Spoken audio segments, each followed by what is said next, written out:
All right, welcome to the Sae Bae cast number 141 with Elegy and Box Jonge. We unfortunately don't have Dead Wilson on today because he did fall under the weather, and so we're just going to be doing a trio cast. So I'm sorry to all those that were expecting Dead Wilson to come on, but Box and I was excited, but yeah, same. Oh well.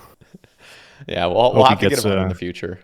Yeah, I hope he gets well soon for some other podcast that you can maybe get him on solo. Yeah, that would be great. I do want to hear his perspective. He even though like there was I think a couple replies on the Twitter thread saying that we may circle jerk potentially. I actually don't think we will quite as hard. Now we all three appreciate skilling and like respect the nature of skilling in this video game. So yes, we're gonna share common the sentiments regarding those things, but like I feel like each of us still have our differences in how we see skilling. So I think it'll be for sure. I think it will be a fun conversation and a little bit diverse. So I guess we'll start off though with just brief introductions. Now, many people that listen to the Sae Bae cast already know of you guys and probably are already subscribed to your guys' channels, but Box, I'll have you just start off. Who are you? What do you do in RuneScape? And what are you known for? And then the same for you, Caleb. Yeah, sure. Well, my name is Box Jonge, or Max, because Box Jonge is usually too hard to pronounce for the Americans or English-speaking players. So, well, I have a YouTube channel as well, and I am currently working on like Maxscape speedruns on my YouTube. But I was kind of known before. But the first time I was on the Sae Bae cast, I was still going for 200 mil all on my main account, and I achieved that in 2021. And then I didn't really play that much, but then I got the idea of doing the speedrun thing, and that kind of popped off. So yeah, we are still around. Hell yeah, love to hear it. Okay. And I'm Elegy, known in the past for making a lot of YouTube videos many years ago in the earlier days of old school, playing a main account. Did a couple 200 mils, and nowadays I play a free-to-play Ultimate as my main account.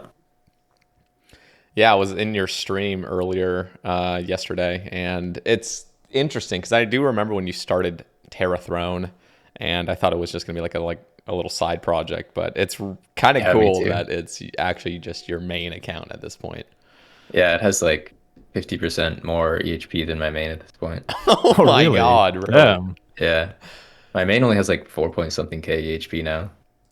Oh, okay. Yeah, so I guess stuff got devalued as well over time. Yeah, I think like when I stopped playing, I probably had like 6 or 7K, but I don't actually remember the exact number. I remember passing you at like 6K up. I remember tweeting it out, like "thank you for everything" or something I said, and then like a screenshot of That's nice. It was like a long time ago though.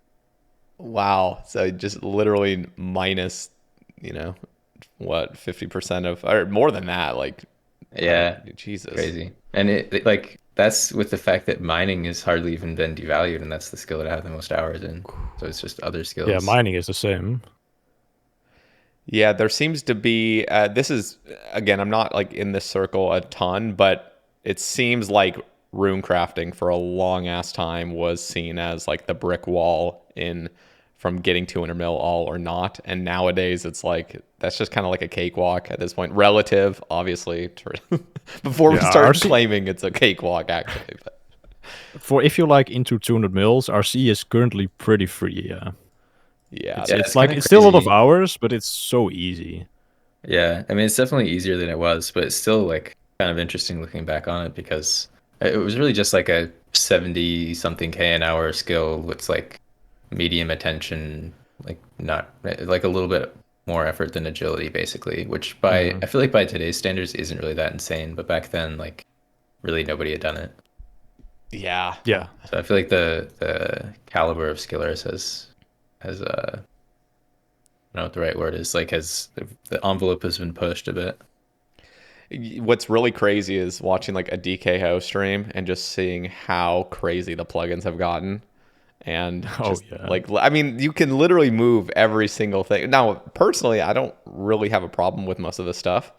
it's just interesting to see how easy the plugins have really gotten, and all the updates like Colossal Pouch and Ring of the Elements and all this stuff that has just made at least lava rune crafting and most other methods just extremely chill. So, Yeah, it's just like left click a few times at the bank and you're perfect Yeah. banking, right? yeah. Yeah, it is weird to see. Like I did like 1,500 hours ish of lavas, I think, like before all of that, just like mouse keying, banking and stuff. Which I thought was pretty fun, but yeah, it was like pretty challenging to perfect tick bank, and like trying to get a perfect hour was like actually a challenge, which I Oh, kind of yeah. miss. Yeah, I actually I maxed in the end of 2019, and this was before we had all like the custom menu entry swaps with your inventory and your worn items. So I had to get like that right click on the dueling ring perfectly. And Yeah. this was in that odd time, like that gray area where you couldn't use, like FK or AHK, and you also didn't have like any of the nice plugins. So, but I enjoyed it. Like I enjoyed the mechanical ability of like really getting that mouse precision just right. So, it's in my mind, it's kind of a shame that we've lost that, but at the same time, I understand that so many people are not like that. That's not why they play the game. They really just play the game for number to go up, and these little micro perfections that you can get is not something that they ever really cared about. I cared about it kind of, but at the same time, I don't care about it enough to really give a fuck that things are changing. Yeah, like that kind of stuff isn't the type of thing that would make me quit over. It's just like it changes the game in more subtle ways. Like when you're like back in 2015 when there's a lot less of this QOL Easyscape stuff, people I'm sure like wanted those changes. They would be like, yeah, it'd be so nice if I could just like left click bank and not have to think about it because it's kind of annoying. Mm-hmm. But then once you start doing that and realize like, oh, this is actually kind of boring, like it's too easy, there's no challenge. Like part of what makes skilling fun is when it's difficult to get a perfect hour, and that can kind of stimulate your brain a little bit through the repetitive boredom of it. Yeah, that's for sure. Just kind of devaluing the perfect hour you can get where it's like the ceiling is so low. That is something. Now, let me just put into comparison, like 3-tick 4G seems to be quite easy to get a perfect hour on. All you have to do is focus on your drops. Like you just have to drop things quick enough. Would you consider like lavas back then to have had a higher skill ceiling than what is currently 3-tick 4G? A perfect hour? Yeah, I mean the banking was really hard to do perfectly every time, at least for me. Whereas mining was like just a lot more inputs, so there's more opportunities to make a mistake per hour because you bank a lot fewer times per hour than you click the rocks. But I would say, I mean, especially compared to now, I think like a perfect lavas hour back then was a lot harder than a perfect mining hour now. But there's kind of just different skills. Yeah. Okay, so let's talk about the recent controversies that have popped up in the past couple months regarding one was Duke mining, which did get patched, and also shooting stars, which got a buff. So those that are just living under a rock, basically what happened is now you can mine with as many people as you want on that star, and it doesn't deplete any faster. So now there's a star Discord that I believe had like 10,000 members in it, and now has like 90,000 or something in it. And Wow. 90K? I don't. No way. Let me look it up. Let me look. Wait, how do I see the number of people? Oh my, 104,000. It's over. 104,000. That's insane. I actually don't even think it had 10,000 before this whole thing, but maybe it did. I remember hearing a number from some other YouTuber. But so let's talk about what happened there. So Duke mining, I'll just share my briefing of it basically. Duke mining was introduced with Desert Treasure 2 boss, Duke Succulus, and basically you could go in there, and part of how to kill the boss is you mine this Is that section. how you pronounce it? I have no idea. I just know it's Succulus or something.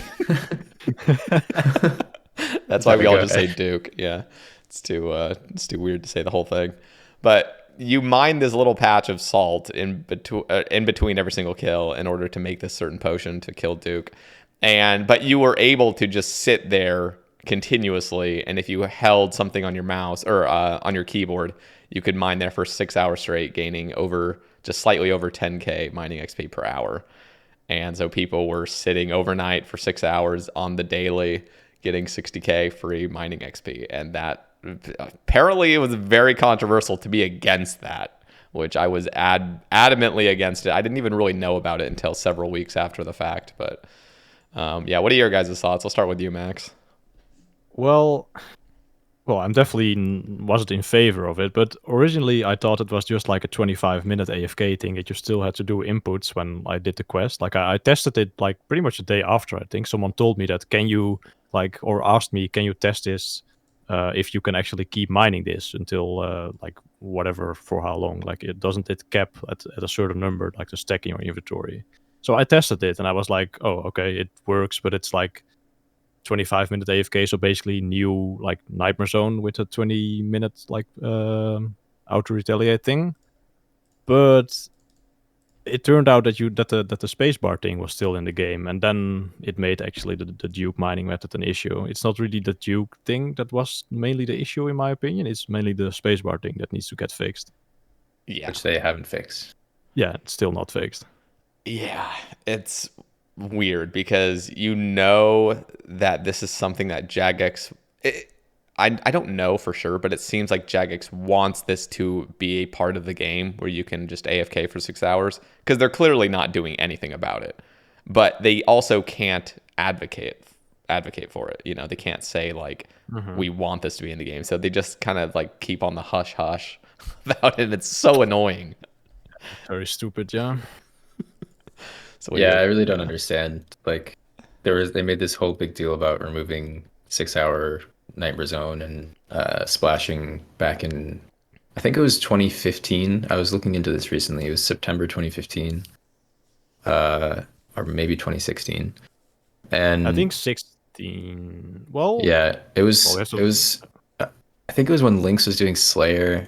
I was looking at his gains to try to find out when exactly it was, because there's no news post about it, but he was doing Slayer at the same time. I don't think it's on the wiki, but I did find a video by a friend, Dovidas, talking about it, and he had a clip from the live stream that day where I think it was Mod Ash talking, or maybe Matt K, and that's pretty much all the documentation there is of it, which is kind of weird. Yeah, that is pretty But like, weird. it was an integrity issue, and they removed it from the game after it had been in the game for like a year or two, and now it's just back. So weird. Yeah, it's kind of annoying. Because yeah, Duke mining would not have been a problem whatsoever if you had to interact with your game at least once every 20 minutes. That would have been totally fine. If you're sitting there for 20 minutes and you gain 4.5k mining XP, that is not a problem at all. The problem is when you get to sleep overnight every single night without touching your computer and getting 60k mining XP. Yeah, people keep making this silly argument about like, bro, it's 10k an hour. Like, how can you be mad about 10k an hour? But what it really is 60k for zero. Like, you're going to bed, you get 60k XP. That's what it is in reality. They can't see the the effort to reward ratio is like completely off. Like with a normal AFK method, one click is like 1 or 2k XP for like with that redwoods or something. But with this, it's one click gets you 60k XP, but they just fail to see that. I think they do see it. I think they just don't want to admit it because it is really nice. People like getting free shit. Yeah, true. So what are you guys' sentiments on the game, at least the community around Reddit and kind of like the more casual community that's very outspoken, thinking that it's appropriate for this game to kind of go down the road of idlescape, and Adicon made a post. Oh boy. Now I'm gonna pull this up again. So I pulled this up on one of the other casts, and I just want to state his point exactly how he stated it, so I'm not straw manning his point or anything like that. So he said, when was this? Okay, he says, there's been so much discourse about skilling updates in forestry and mining over the last month, so let's add some more to it. every skill should have a about 20k XP per hour idle method. I don't see how this would harm the competitive skillers or devalue 99s personally.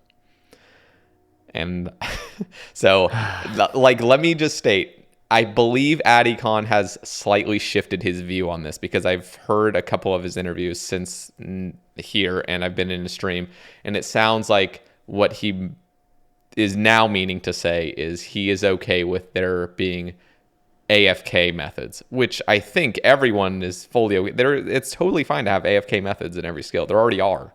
Yeah, there already are, man. They're faster than 20k an hour. Yeah. So, but his original tweet was idle, which I believe, at least in my head, was thinking something like Duke, where you just can sit there for 6 hours. So. Well, I kind of assumed idle as like 25 minutes. Just like shooting stars, just like a shooting stars for every skill. That's what I kind of got out of it. But yeah, I definitely made a response to that in the form of a video, and like addressing the bigger issue with people just not willing to play this game anymore for like actually progressing in this game. And I've had a lot of positive feedback on that video. Of course, some like trolls saying their usual thing, like that I care too much and that I should like touch some grass and stuff like that. But I also had Jmod responses, like privately, and they were all like very understanding of what I was saying. So that is definitely something I was very happy about, to get some feedback from them as well. So hopefully something will be done, but I'm not sure what the next steps would be to like settle this discourse in skilling. I know you made a tweet as well, a follow-up tweet, and I responded to yours, Caleb, on just there should be an idle method for PvP or PvM, basically. Yeah, I memed on his tweet, just like copy pasted it, but replaced it with like, you should be able to idle every boss and get an Infernal Cape like 6 hour AFK if you spend like 20 hours or some shit. I don't know. And not everyone is like, oh, false comparison. Kind of true, but kind of not. Like, yeah. I mean, the problem is most people, the majority of players, enjoy PvM over skilling. And so they try to paint this illusion that like, okay, everybody likes PvM, no one likes skilling. So, and anyone that does claim to like skilling is just a nerd and needs to touch grass, and you're a psychopath basically. And and so another big thing is they say that skilling takes no skill, whereas PvM does. So like therefore skilling should be free, PvM shouldn't. Bruh, like almost no PvM requires skill. Like there is so much PvM that is literally the exact same shit as just doing any skilling method. Yeah, I haven't done really much PvM recently, but it does seem like most of the bosses, unless it's like pretty high complexity, like, you know, Inferno or Tob or whatever, is really just like clicking in a pattern the same way that skilling is. Yeah. Or AFKing with your prayers on and sipping a potion. Yeah, so now I just want to say as well, like there are literally a significant amount of players. I can't say the majority. I don't even think even close to the majority, but there is a significant amount of players that really enjoy RuneScape for skilling. That's exclusively what they like about the game. They like endless progression. They like getting the XP. They like progressing their account in that way, and that cannot be just that. You can't just pretend like those players don't exist. So just destroying skilling because you think it's for the greater good or whatever is just bad. Yeah, I've made this argument many times, but I still think that the root of the problem is that PvMers or PvPers, people who just play the game for combat and don't like skilling, feel like they have to skill, like they have to spend hundreds or thousands of hours training skills that they don't enjoy to be able to do their combat activities efficiently or whatever. Mm-hmm. And that's Jagex's fault. That's not anybody but Jagex's fault, really. But the thing is, like, they aren't required to do all those skilling things. Yeah, like, you need level 70 in, like, mining to complete all quests. Like, that's it. But people still feel like they need to complete all the diaries, they need to get a max cape, and that is, like, where it goes wrong. Yeah, but you need a max cape for, like, like optimum efficiency rating and shit like that, Yeah. like to do speed runs or stuff like that. Yeah. So But they still feel not like that there's a many need people for it. are like into that though. Like that's a very small percentage of players that complain about skilling that are actually speedrunning, because those players who speedrun are probably also willing to like put the hours in for like getting the max cape, Yeah, because they're like more dedicated to the game. I think a big part of it is just that it's an upgrade, so people want it. Like even if it's a small upgrade, it's an Yeah. upgrade. People want it. Yeah. Yeah, that's for sure. It's tough because this game should, in my opinion, be interwoven. Like certain, like skilling should have some sort of intertwining with PVM.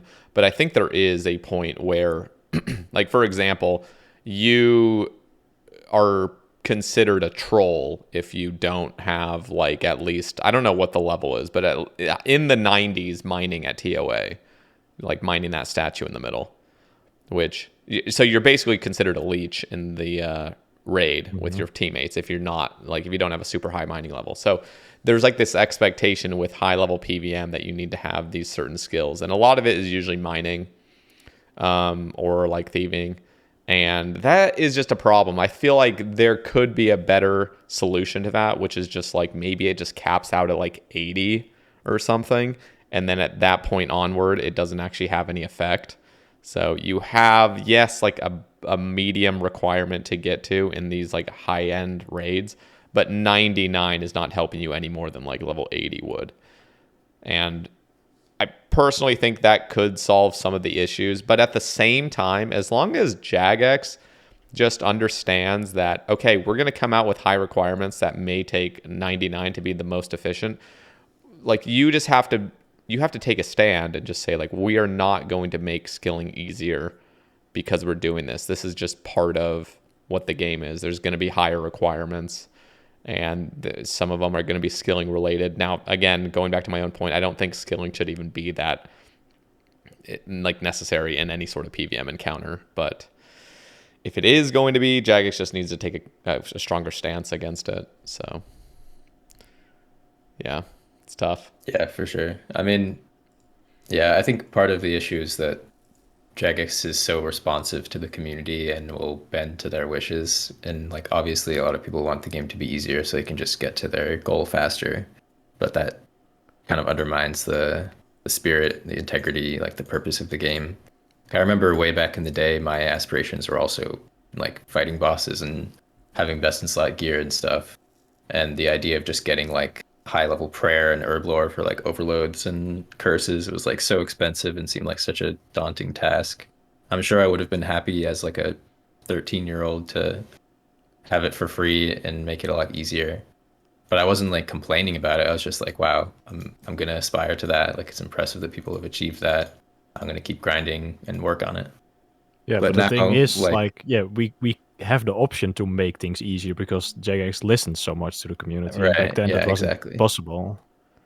So it's like a double-edged sword, basically, that we actually can work so closely, because some things are very nice to like have made a little bit easier that are like just not really smooth out right now. But some things are also like going way too far, and like Reddit and such, they know they can change things, so they will complain until it gets changed, which is kind of scary sometimes. Yeah, there's also this idea floating around. I know, and I love Adicon, so this is never like any players I call out. It's not out of any like hate. It's just out of stances on the video game. So it's not that deep for people that think I have like a problem with people that have a different take. So, but Adicon really holds this sentiment that people should progress as fast as possible through the early and mid game and get to like he wants the game to go down that route where everything is really easy to get to and to just pass. So like all these early level things should just be extremely easy, extremely quick, just to get people to end game rating as quick as possible. And I am really against that. I'm like anti that. Like I want people to enjoy that early game, that mid game. I think there's a lot of joy in just the journey of just progressing your account that way. I think, and I even would argue that even Adicon kind of could see that if he were to not be in his position of being like an endgame raider. Like, I feel like a lot of people really do enjoy that early grind and just leveling up your account. There's something really nice to it. And if you're really just, I want to get to the end game, you're going to get bored, I feel like. For like the average player, if you're just given everything you want all the time quickly, it's just, you don't appreciate things as much. I feel like that's just human nature. I don't know. Yeah. Yeah. I think the end result is just people would play less if they have to grind less because they're going to get to the end game content and then get bored eventually either way. So, Yeah. I think that idea is antithetical to what RuneScape is supposed to be about, which is that it's a grindy game through and through. And like if you want to get to end game content quickly and have engaging PVM, play WoW or play some other game that's more catered to that. Okay, so Shooting Stars got buffed, and I want to hear your guys' takes. Now, I know, Elegy, you just play free-to-play, but you can still share. Wait, aren't there stars in free-to-play, actually? Or Yeah, is there they not? are free to play, yeah. Oh, shit. Yeah, I'm they pretty give sure. half XP and you can't use the Stardust. But they do That spawn. actually sounds really balanced. God damn it. Sounds a lot better, yeah. Yeah. No, okay, so I'm gonna hear from you guys first, and then I'll share my take. But what are your guys' thoughts on current Shooting Stars, and even you can even include just the world instability that has been caused from it. I have never been like hit offline by the Shooting Stars thing, so I can't really comment on that like personally. But I've heard from people that it's pretty bad.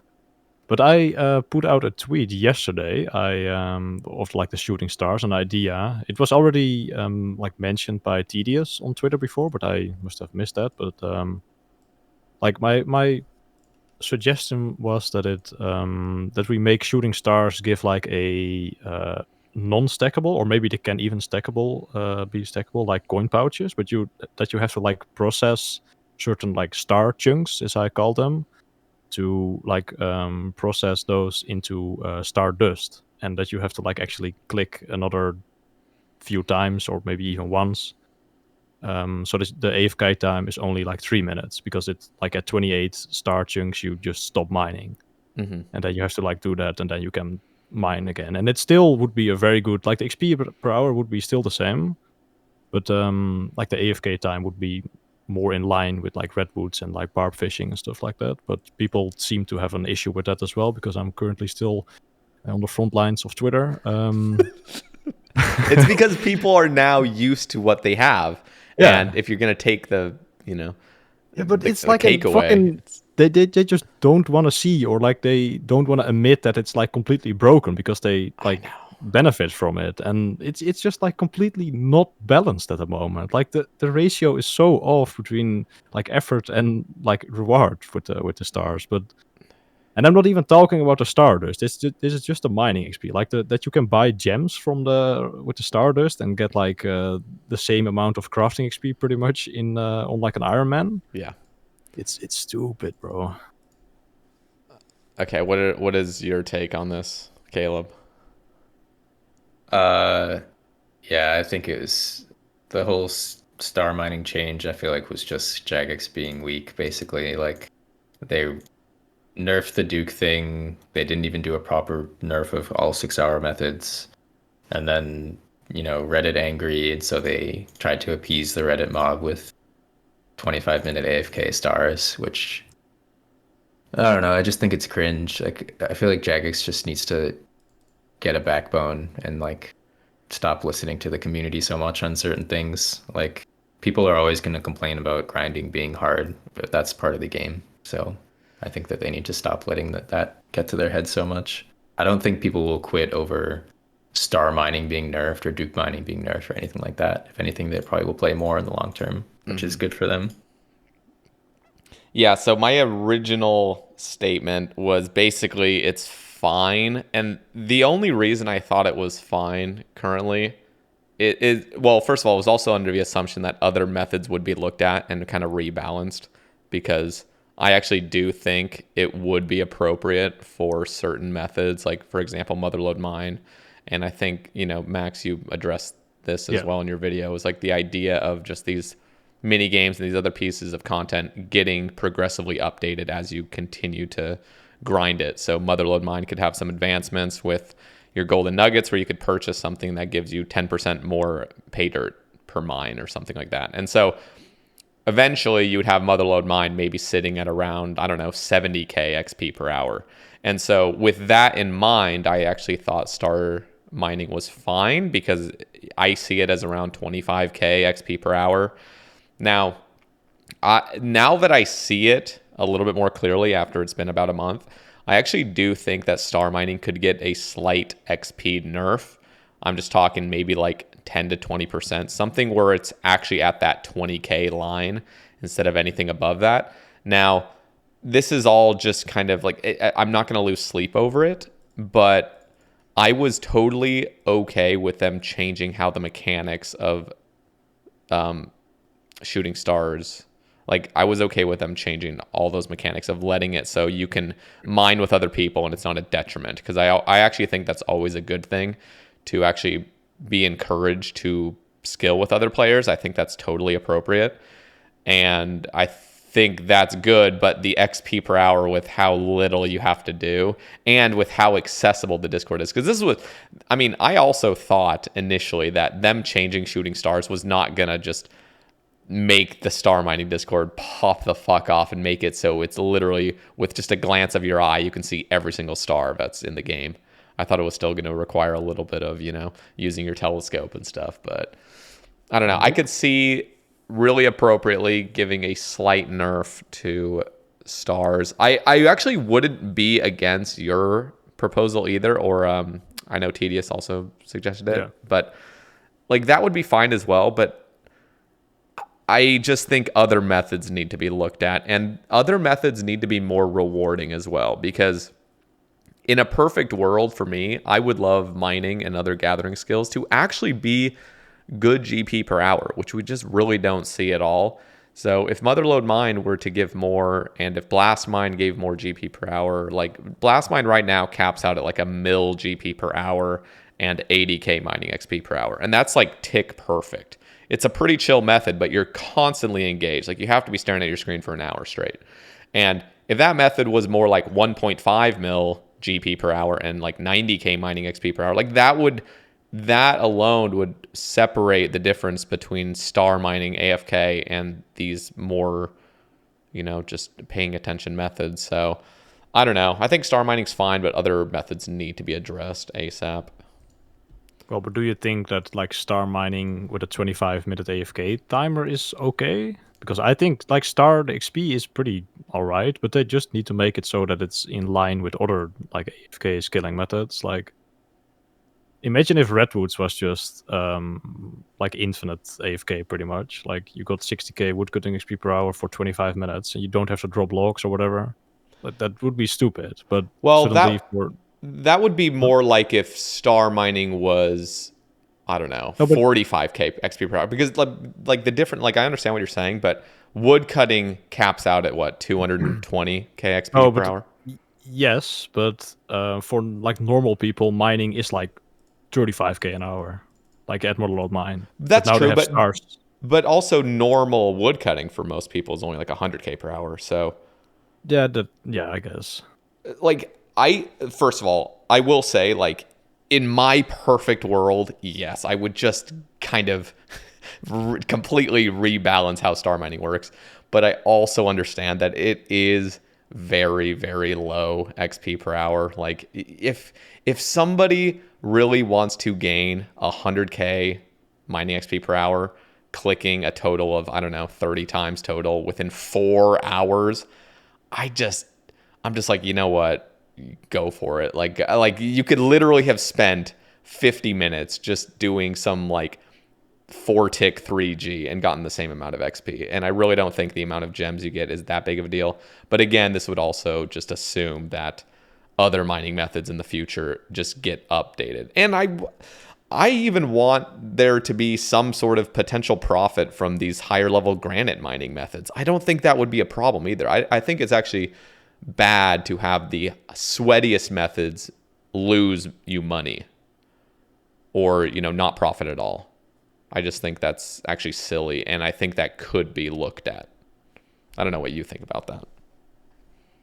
It could definitely be looked at, but like there needs to be so much rebalancing for all this to like fit in its own place. Like it's not even scaling that needs to be rebalanced. You probably know that what I'm about to say for like the drop tables, but like it's such a tall task to like fix these issues that have been like starting to form like 7 years ago. Like I'm almost like at a point to say like, is it even worth trying to fix this right now? Sometimes, like, what do you think? Is it still fixable? Yeah, I think there are a lot of things that could fix these problems. Well, Okay. one of the methods I really like is gem mining in its current state. Like 3-tick gem mining is so goddamn well balanced. It's so good. The only thing personally that could make it better is a Gnome Cube. Now we'll maybe talk about we'll talk about that in a second. But in my opinion, that is really nice skilling because it's hella consistent. You go in a pattern. It's actually not as simple as 3-tick 4G. You got to use some camera angle shifting, but there's really minimal dropping involved, and you're profiting about a mil an hour and getting 118k XP per hour if you're tick perfect. Like that is phenomenal, and I wish Granite, like I would even be okay. This is gonna sound crazy, but I would be okay if you could chisel granite chunks into a little bit of granite dust and put it on your cannonballs. Like I would be okay with that. I would be okay with something along those lines. I know that might devalue Grotesque Okay. Guardians or something, but That's an interesting like one. that makes like literally perfect sense, and it allows people to slightly upgrade their cannonballs without having to go to Grotesque Guardians. You can just mine this shit, so there's a little bit more incentive. I would even be okay if you could like smelt those granite into granite armor. Like there's such thing as granite armor in this game. Imagine you could just grab those granite stones, use superheat with it, and it just superheats like 10 at once, and it makes this ultra granite thing that you can smith into granite armor and then alch it, like I really wouldn't be against something like that, which made it so, yes, there's a little bit more clicking involved now, like getting these things made into a different sort of granite stuff, and then you have to alch it. But now at this point, the mining process is roughly, 600k GP per hour or something like that, if you want to go through all that effort.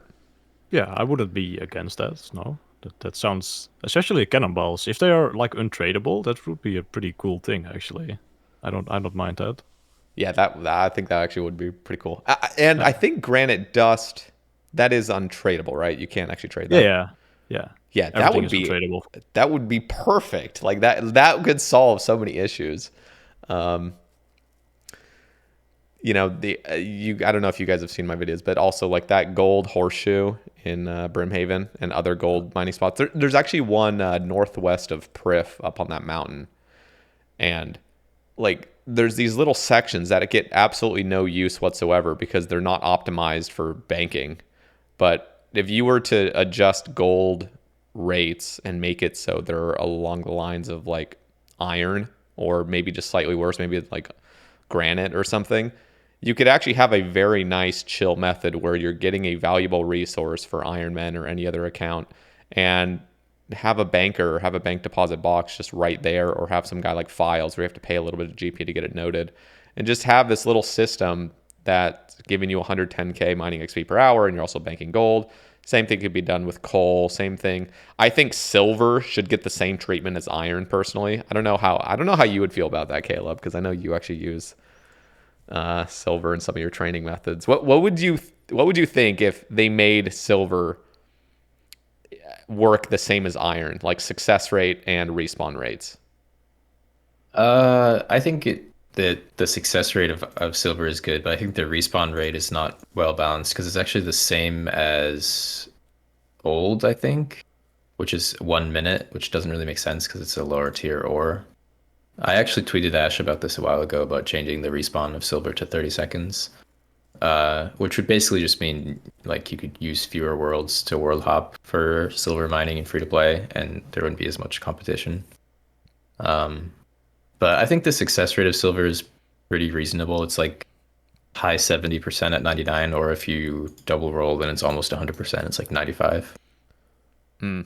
So you would actually prefer, see, this is something where I think we'll disagree, is like I would like it if you get rid of all the tediousness out of these archaic methods, like world hopping, for example. Like world hopping to be efficient, I think is silly. Again, I don't play free to play, and I know there's a ton of methods that involve that, and readjusting that would just be a mess and probably really fuck with rates. But in my head, I think get rid of all the tediousness from these methods. You might disagree and think it's not even tedious. You might think it's actually like part of what makes the method interesting. But I don't really love world hopping. Like if they reduce the respawn time, I don't think it should be as low as iron, but if they reduce it enough that like you could mine in a circle at like the crafting guild without having to world hop, that would be kind of nice. I don't know exactly what respawn rate it would have to be, but I think there's like 6 or so rocks there. So it'd probably be like 20 seconds or something, and you wouldn't have to hop, which I think would be pretty reasonable. But I think that would maybe still be slower than the fastest like world hopping at Varrock Southwest. okay. Yeah, I'm one of those people that just like just make the respawn rate so quick that in almost every situation you're just immediately being able to get back in cycle. Like even if there was like 4 gold rocks or 4 silver or something, like there's gonna be enough time for you to just go in like a little circle. Basically, it's respawning quick enough. And I think success rates personally of silver and gold could be drastically improved to the point of like sandstone, where it's not 100%. And I like you said, like I believe silver is already like pretty high up there. So it's not like it needs a change, but gold definitely does it. You could AFK a gold rock for literally like 20 seconds at 99 and you still don't mine it. It's just like, what is going on here? So that's rare, but it's still a possibility. So you basically want to make like every ore 3-tick-4G if you want to do it efficiently. Yes, if I could, that would, I'm not even kidding. Like that would actually solve so many issues, and it would make it so mining, like there's actual variety. Like if you need coal, you go mine coal. If you need gold, you mine gold. You need silver, you mine silver. Yeah. Like that would definitely be good, yeah. Yeah. And I know it would change things, and there would become a new meta almost. Well, the thing is, 3-tick-4G most likely would still be the most efficient XP.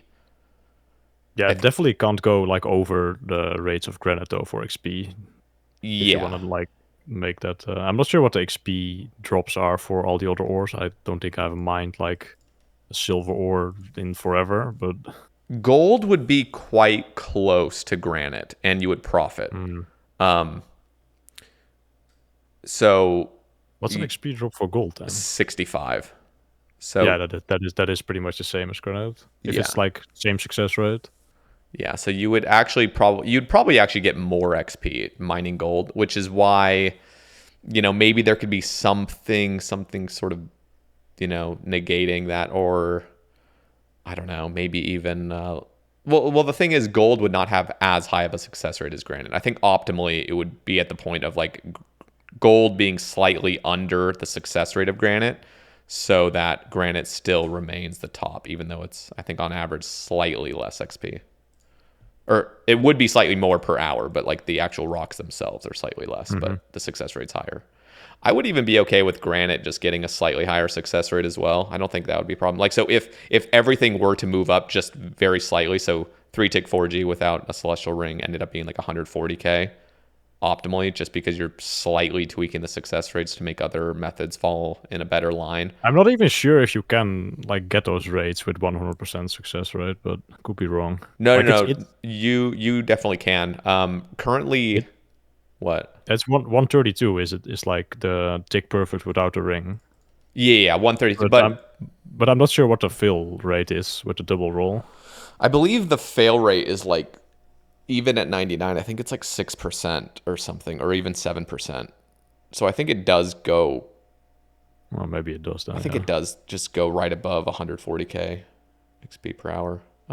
If it was 100%, I'm almost certain on that. Maybe it's slightly off, but I don't know. These are just little things I think about all the time. Just I like the traditional 3-tick mining in a little cycle, in a little, rhythm, and I think that could be implemented to other rocks besides just granite. So Another thing they could do is add like special rocks that have, instead of 100% deplete rate, have like a 1 in 3 or something like that. So then like they don't need to change success rates or respawn rates, but just each node can potentially give more resources, and Yeah. also you could successfully double roll on it and get 2. Oh, that would be so good. That would be better for like the dopamine you get from like the double. You can get like 4 or 5 then if you also have ferroc armor. Oh, dude. See, that would there is something so addicting about using a charged celestial ring while doing any of those methods, because like you're saying, like you can actually get up to, I believe currently 4 rocks if everything procs. With mining cape and Yeah.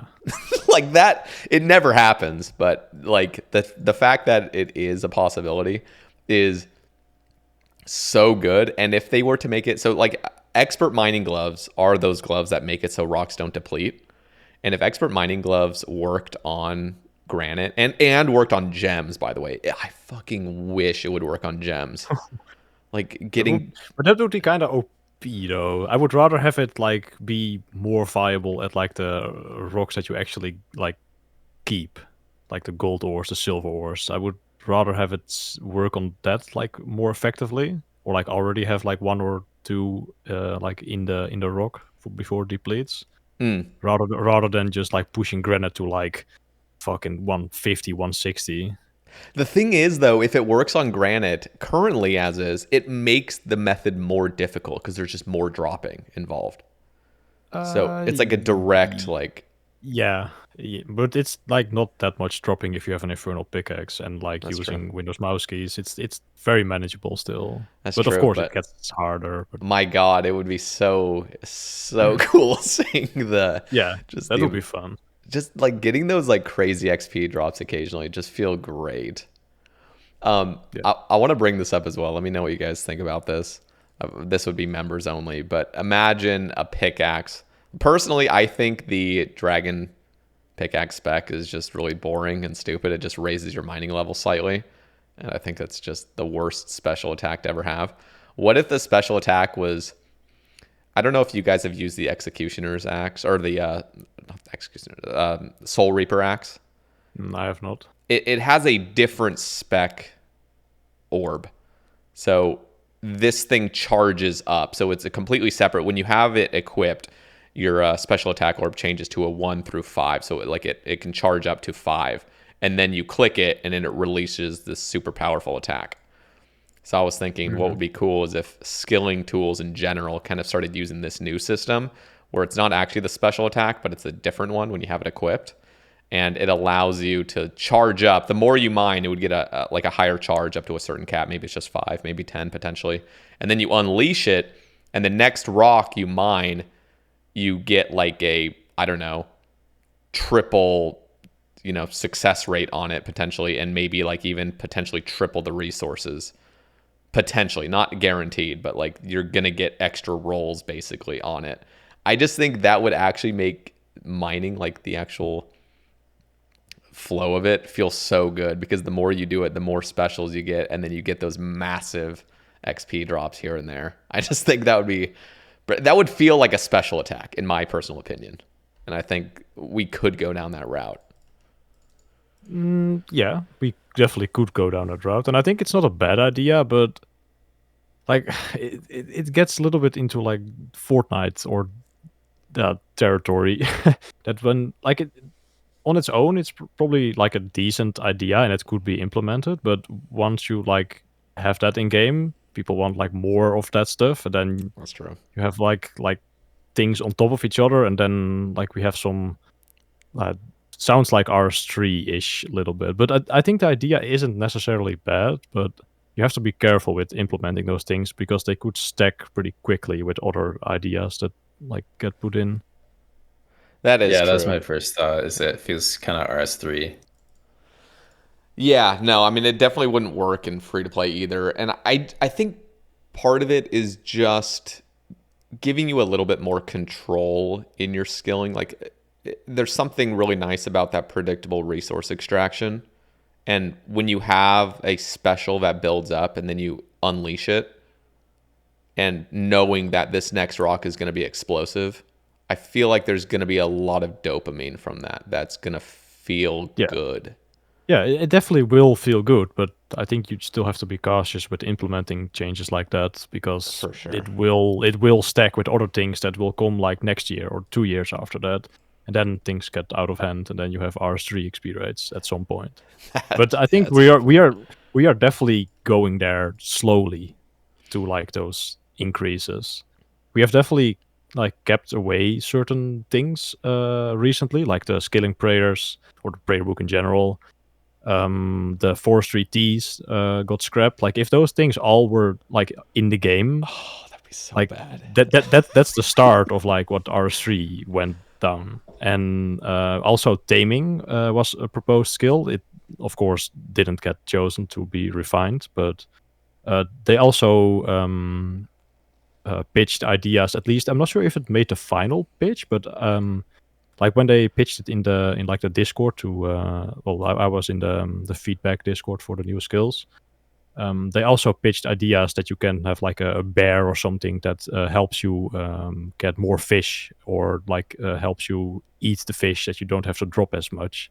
And if that stacks with like skilling prayers and shit, you just have like idlescape for every single skill or method. And I was pretty concerned about hearing that for the first time then. There's a lot of things I get concerned of reading. And you're right. Also, I remember ideating a skilling prayer book. And the more I ideated on it, the more I realized this is a horrible idea to ever implement into RuneScape, is having skilling prayers. Almost every single one becomes a necessity. And at that point, it's like you're trolling if you're just doing traditional skilling. Like you need to be using these weird prayers, and it just becomes so convoluted. And you need to have like prayer pots in your inventory. You need to have prayer armor for every single skilling method. Yes. Everyone is going to be in full proselyte with a mitre and whatever. And what else was I going to say? Damn, I blanked. I don't know how I was going to say one more thing.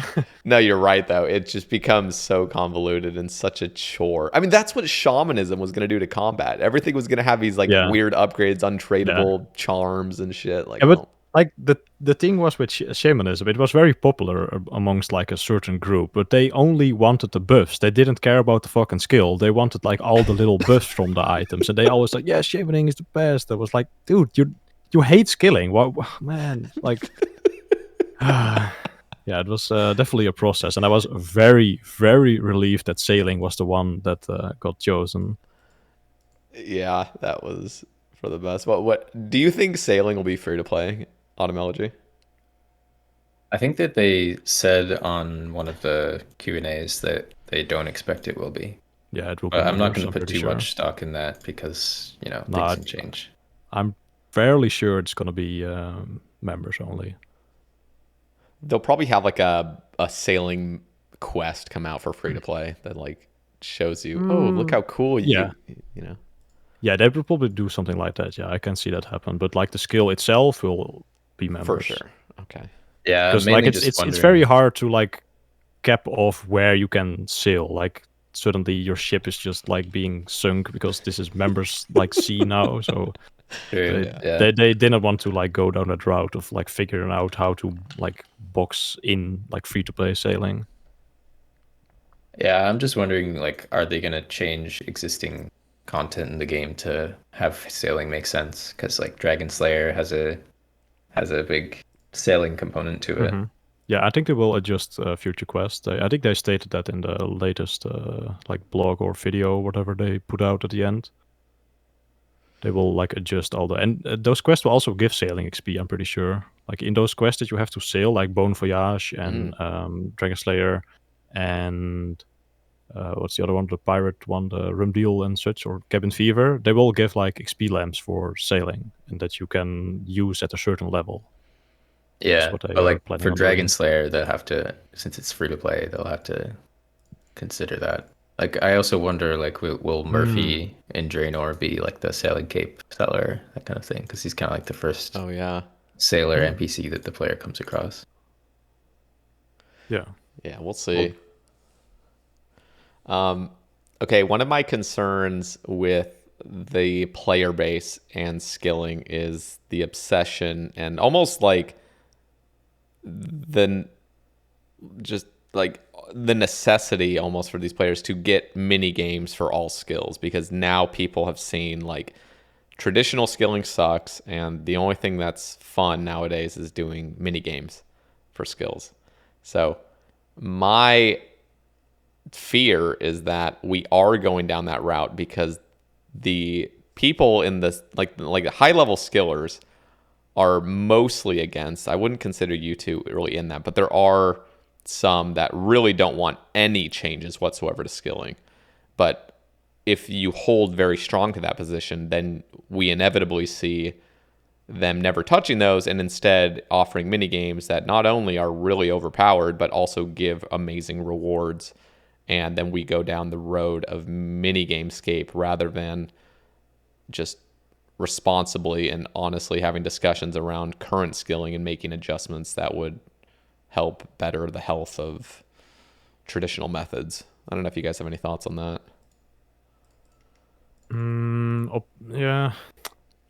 Like, I don't necessarily think mini games, at least the mini games so far, aren't like super like broken and like ruined skills.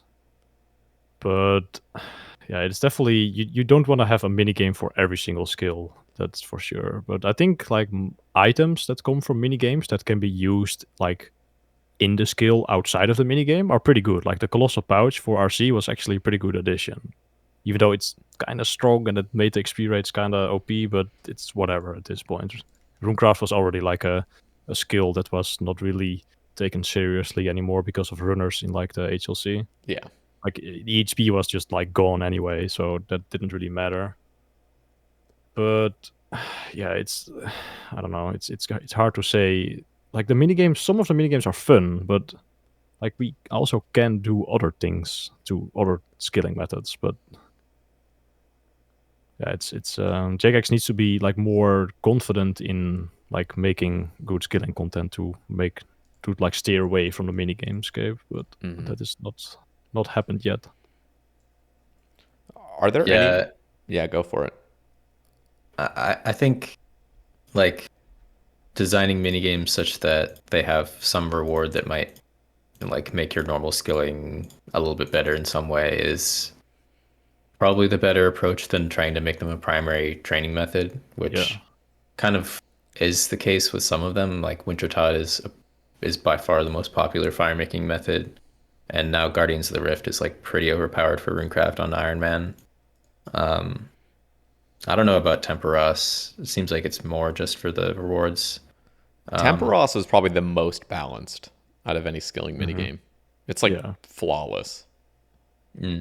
It seems like, I don't know, these type of mini games seem to really appeal to the like more casual player, and it seems like maybe it's just because it's a little bit closer to a PVM encounter or something. I don't really know. Like it's usually like you're defeating something, or there's like a little bit more variety than just like catching a fish repeatedly or something like that. I don't know. Yeah, to me, it doesn't really appeal. It just seems like kind of annoying, like not AFK enough to be AFK, but not engaging enough to be fun type of content. Yeah, I definitely feel that with Temperos and Wintertod, but Guardians of the Rift is one of my favorite like mini games they made, and probably one of my favorite content, at least for like my UAM. That was a really fun grind to get 99 RC there. Because, yeah, it seems pretty interesting. Yeah, there's actually some like little things that you can like figure out in the mini game to get like better. It's not just like click and like you chop like the Bruma roots and then you walk to the brazier, and then like there's more to Guardians of the Rift than you think. Yeah, that's cool to see. Like I like when they just design a system that has a lot of different aspects to it that can play into the end result, and then leave it to the players to figure things out and, you know, try different combinations of stuff to figure out what the best way to do it is and stuff. Yeah, like the small teams Discord I set up for Guardians of the Rift, that's like pretty fun to do it with like a small team instead of like 100 people that are half of them are AFK. and the games Yeah. take like 12 minutes and fail half the time. But yeah, just like making a little like meta inside of those mini games is pretty cool. Yeah. Yeah, I think Guardians of the Rift. I had a great time doing Guardians of the Rift. I grinded that shit out for like the first 4 days. I was playing like 14 hours a day trying to get that outfit. Damn. I haven't really done much since at all, but I do remember like the more you do it, you start seeing little patterns and you start seeing ways to optimize really nicely, and it feels good. I don't know if you've done solo Temperos. Solo Temperos is actually very enjoyable. I did 1 or 2 KC on my main for the CAs. The best thing about that is like mass Temperos it feels like mass Wintertod, where you kind of like you have to be very closely paying attention to the health of the monster and everything, and you have to like make sure you're not chopping too much or burning it too slowly or whatever. Otherwise you're gonna be left with like a full inventory and then the game just ends. But solo is so predictable. It's a certain amount of fish in like a solo Temperos game every time. So you're on your own pace and you're fully aware of how much you need to put in, and it feels so good. That is like really nice, that whole method. And personally, I think they could do a lot better with like, I don't know, certain things in regards, like, I don't know, the randomization of the fishing spots can be kind of annoying, but for the most part, that system works because it is just so consistent. Yeah, like it's kind of the same for all. Like Wintertod solo is also kind of consistent, and Guardians of the Rift solo is also like a different strategy that you do from like Master Worlds. But I don't know, Temperos just felt very boring to me. So I don't know, just like a personal like bias against Temperos. I didn't like doing it. Yeah, I mean, I think part of it, this might be projection on my part, but I think part of the reason why it feels boring is also its low XP per hour.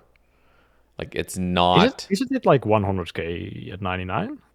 I think if you're doing the very sweatiest methods, maybe it gets up there. I just know with like those solo methods, like it's, at least what I recall, it's like, I don't know, I was getting like 60k XP an hour because I was trying to do the points method. Oh yeah, the firefighting one. Yeah, so yeah, okay, that one is lower. Yeah. Yeah, I don't know, but like if Temperos was 130k fishing XP per hour, I think even if it was the exact same system, it would instantly feel more enjoyable because it just feels like you're getting more out of it. Probably. Okay, let me hear your guys' thoughts. This is just my own selfishness. What are your guys' thoughts on a Gnome Cube being introduced into the game? I'm gonna go be right back real quick. No, I mean, I have left plenty of comments on your videos about the Gnome Cube. For sure. Like your idea isn't necessarily like bad, but you're addressing it with the wrong points, in my opinion. Like you say, the extra click from like the knife log is like breaking your wrist, pretty much. Like, yes, yeah, but that's just not true, in my opinion. Like I have done thousands of hours of tick manip. And at first, my hands also hurt, and I couldn't mine for like longer than 30 minutes. Like actually, this is true. Like when I was a noob, with like I just maxed, and I was going for like 20 mil base or 50 mil base. I couldn't do 3-4G longer than 30 minutes because I had a very shitty mouse. I was like my setup was just not like organized, like my or organized like my. I had an angle like in my wrist because my mouse pad was like not in the correct position, stuff like that. And after I like fixed all those things and actually gave it some time, I didn't have like wrist issues anymore. So I think with the majority of players, not saying it's for you personally, Sader, but like a lot of players play on like you actually play on a pretty big client, don't you? No, I'm used to it. And I'll just say as well, like personally, I don't really deal with wrist pain. I mean, I've done, trust me, I've done plenty of like high intensity methods. But I was gonna say like you just like whip out a pretty good like 3-tick gem hour, like you whip that like out pretty easily. But it's mainly for people that will just insist nonstop that they will never attempt that because it's way too sweaty, and that makes me it's like heartbreaking for me. Same, but I try to like help those people from like a different direction by telling them that they maybe should play on a smaller client, lower their DPI of their mouse, get maybe a better mouse or better like setup, like fix the height of their chair or their armrest, stuff like that to actually make the method itself more comfortable for them as a person. And like mainly the client is what most people are like doing wrong. Like they play on a super like big client, and then they have to like do so much mouse movement, and that is gonna fuck up your wrist if you do that too much. And actually like fucking like grip your mouse like your life is depending on it. That's also not gonna help you. So yeah, the Gnome Cube could be nice for sure because one less click is one less click, but I think you are like not addressing the problem from the right angle with the Gnome Cube. Okay, what are your thoughts, Caleb? And what would happen if something like this was introduced to free to play? Would that just be absolutely out of control busted? In free to play, there isn't even a inventory 3-tick item, so that would be a huge increase to XP rates for certain skills. Yeah, you only have the snow, right, for 3-tick? Yeah, there's only snow, which you can't create a tick cycle on the same tick as moving. So for any like double roll stuff or like starting a tick cycle where running between fishing spots, you use a 4-tick item, which is leather. My thoughts on Gnome Cube, to me, it just kind of seems like easy escape. It's just like less input for the same output, and I don't really see a need for it. I think the way things are now is fine and is already a lot easier than it was in the past. Okay. So would you ever be in favor of anything, even like knife log in free to play? I think if it came into the game in a natural way, then it would make some things like higher skill and also higher XP rate, which wouldn't bother me too much. I'm happy with how things are now, but yeah, if they added some kind of knife log type of thing in free to play, if it was similar to pay to play, I wouldn't really be too bothered. Okay. Do you think other free to play people would be more bothered? Yeah, some maybe would. Like, I'm not sure. Like maybe Pause would not be so happy about it. It's done Yeah, a lot of devaluation methods. It would be pretty big for mining in particular. for sure. Okay, so let me I'm just gonna share my stance a little bit more. Is the reason I want a Gnome Cube so bad is, first, I think the biggest positive of it is it most definitely will get more people into tick manipulation, just so they can start seeing the flow and, in my personal opinion, the fun that can come from tick manipulation methods. I think there actually is. It's not just about getting good XP per hour. It's like it can actually be enjoyable, and I don't think people have ever seen that. A lot of people have just never even considered getting involved in it because, as you guys probably remember, and as I remember, initially taking your first steps in tick manipulation is brutal. And if you're not a very, very dedicated player, you're not going to push yourself to get proficient at it. Like, I remember, you definitely need to be like do like 10 hours of granite before you can do it like completely pain free and like without that much effort that you can like watch a YouTube video on the side. So that's a lot of time for people who are not really playing that much in the first place. Totally. And I think there's so much more. The enjoyment from those methods is the flow and the predictable resource extraction, not the amount of clicks that you're inputting. So I'm just going to, yeah, go for it. Well, the clicks kind of go with like hand in hand with the flow, for me at least. For sure, there's a certain amount of clicks you need for it to have. Like if it was just one click, every 3 tick, like that wouldn't be enough personally. Like there would have to be a little bit more than that. But there is a certain line where the more clicks you add to it, it's not adding any more fun to it. It's just more tediousness, in my opinion. I think there is a point. Now, that point can be different for other players, but I think if you want to add, if you're one of those players that enjoys more clicks, then there are alternatives to adding in, like for example, dart tips and feathers. You could literally add that in, and if there was something like a Gnome Cube added, now you have an easier time getting those extra 2 clicks in, and so every single action you can do a dart feather or any other thing that works like that. There's a few options, I think, but like you would still have that option. My problem currently is that knife log is 2 clicks, and not even just 2 clicks, but a mouse movement in between as well. So it's not just a double click. It's like you click and then lower your mouse, click again. That second click is not offering anything. It's just starting that action. And I think an unnecessary click can be totally removed, and it would not have any detriment to the skill whatsoever. In fact, it would be an improvement for the vast majority of players, because every single click is meaningful at this point. There's not an unnecessary click that's just there for an extra click. Yeah, but it's kind of the other way around. It's the first click that you wouldn't do, because the second click is kind of the same as But So I mean, I know what you're saying, but like, if you are really like into the tick manip stuff, the first, like, you pre-click the log or whatever item is on top. Yeah. And that kind of happens automatically, at least for me, that I drop my ore, I click on the rock again, and then before I even know it, I already have selected my my log, and I'm already hovering above my knife to like keep going. Yeah, but you could just remove that entirely, and that would be an improvement. Now, let me also just say, like, imagine in order to drop a piece of granite, you had to actually click another piece of granite as well. So you had to click 2 pieces of granite just to drop one. And imagine that was like dogmatically in the game, where it's just like, that's what we've dealt with for the past 10 years. And now we're trying to remove it because it's just so goddamn unnecessary. But people are so obsessed with, no, this is how it's always been. You always have to click this thing first before you actually drop the resource. Like, that is how I see knife log. I think it's so unnecessary. I think it's just stupid. It's in the game. It's offering nothing. It's just difficulty for the sake of difficulty.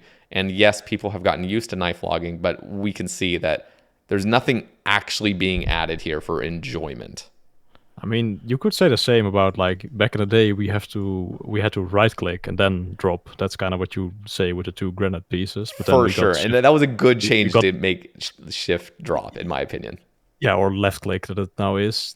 Yeah, it definitely added to the enjoyment, but like, it's already, in my opinion, it's easy enough to learn this, but I'm probably being elitist here, that like the Gnome Cube could definitely help people get into tick manip.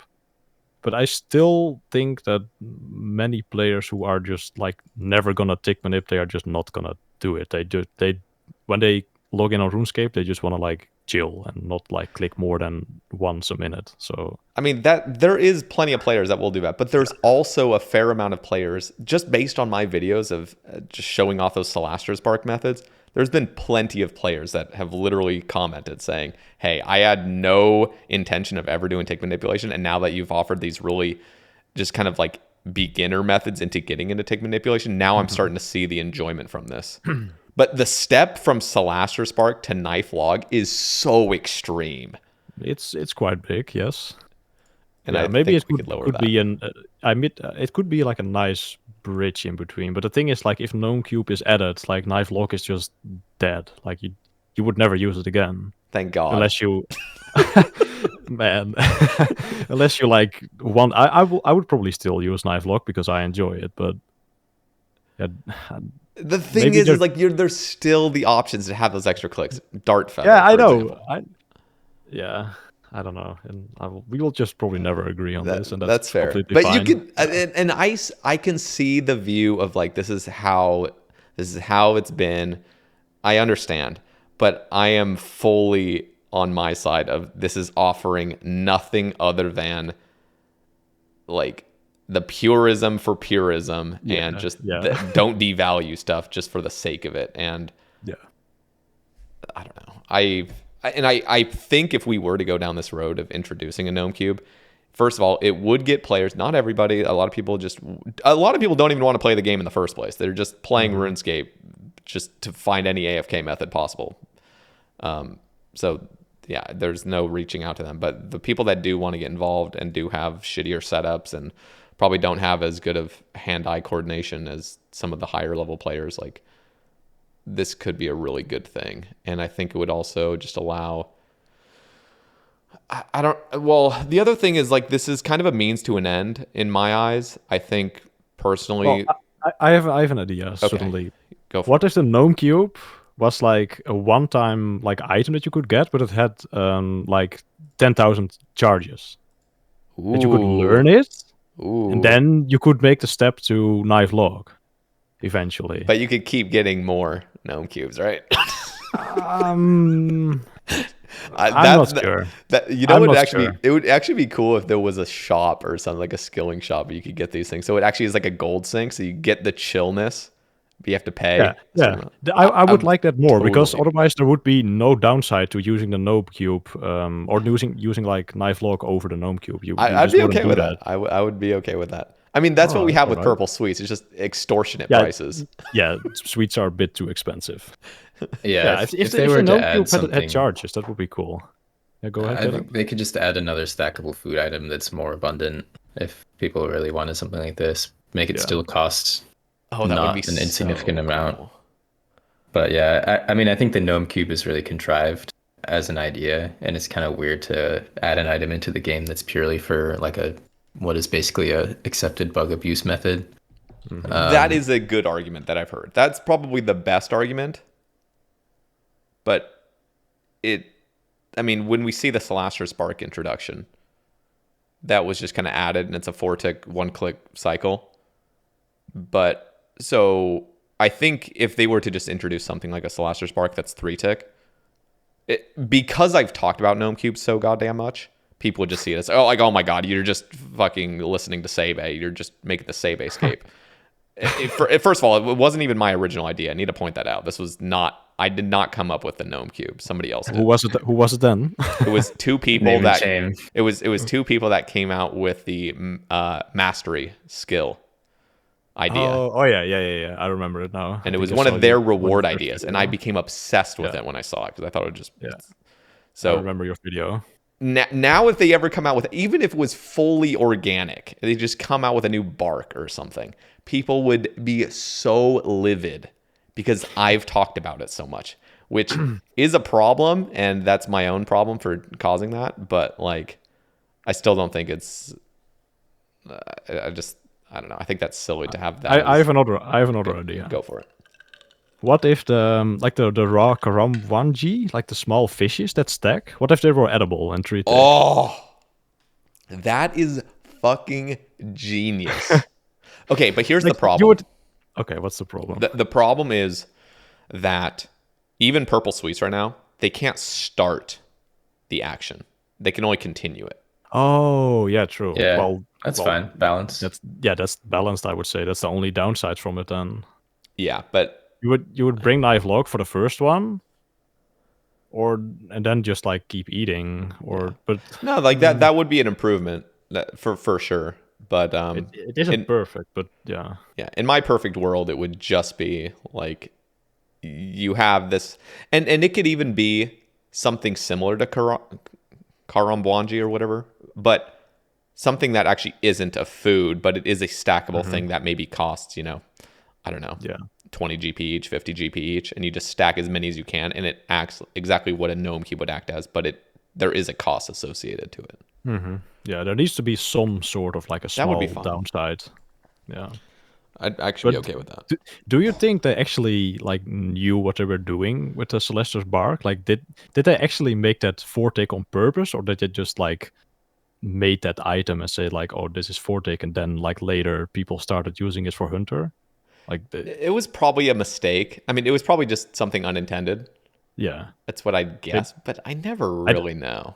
To be honest, you never know, of course, but I don't know. Like, if they made that 3-tick just by accident, then you already had the Gnome Cube in game for like years. That would have been fucking glorious. Yeah. Yeah, I wouldn't be surprised if they eventually add a left-click 3-tick item just randomly. By accident, yeah. Yeah, by accident even. And they're getting accused of, just listening to me. Yep. I kind of disagree with your point about like it would be an entry point for tick manipulation, because it's just taking one click that is like probably the least difficult click of the cycle out of it. I really don't think that people who aren't going to tick manipulate would suddenly start tick manipulating if it was one fewer click, because it's still a lot of clicking and all the dropping. Mhm. I just don't think it's that big of a difference, and I don't know. I don't buy it. Yeah, no, for sure. There is like a selection of play. Like if I'm taking the whole player base right now, like real players, not bots. So just 100% of players, I'm just gonna pull out some random numbers out of my ass. Like 80% of those players will never touch tick manipulation, no matter what you do to it. Like they're not. They don't play the game for that. They don't care. They just want to Yeah. chill out. But then you take the 20%. There, I would probably bet in that 20%, like half of them will, even if you were to add a gnome cube, they still wouldn't touch it potentially, or like they would think that's maybe too difficult. But like half of them would be willing now to give it a chance. And even if you could get like a small percentage of players to get into that, I think that could just, in my opinion, like there is nothing, even if nobody were to, start getting into tick manipulation from this, even if that were the case, where absolutely nobody gets involved in it because of this update, I still think it would be a healthy update, because knife log, adding 2 clicks for one actual action that happens is just dumb. I think that's my philosophy, is like 2 clicks for one thing that's happening is just flawed. I think it Personally. makes sense. Like you're using the knife on the log to start a cycle, so that you can finish the cycle on something else. Like your character is physically pulling out a knife and pulling out a log and It's, I starting a mean, fletching action. true, it makes sense, but we use it as a tick manipulation item, and so that is like the knife and the log is to make a mahogany shaft. Like we're using that to make a shaft, but we never actually make the shaft. So ignoring that aside, like we are using it to start a 3-tick action, and so now I'm seeing it as, we're should it take 2 clicks to start a 3-tick action, or should it just take 1 click? And I think the action is start a 3-tick action. I think that only involves 1 click. I think that should just be 1 click. And I don't think there's any detriment to it other than purism for the sake of purism and difficulty for the sake of difficulty. So Also, I don't maybe know. a little bit nostalgia, at least for me. Like if I'm seeing Fortnite cubes or whatever other item in people's inventory, like for 2 sure, years for down sure. the line, I would rather see like a knife log or a herb tardo. But Yeah.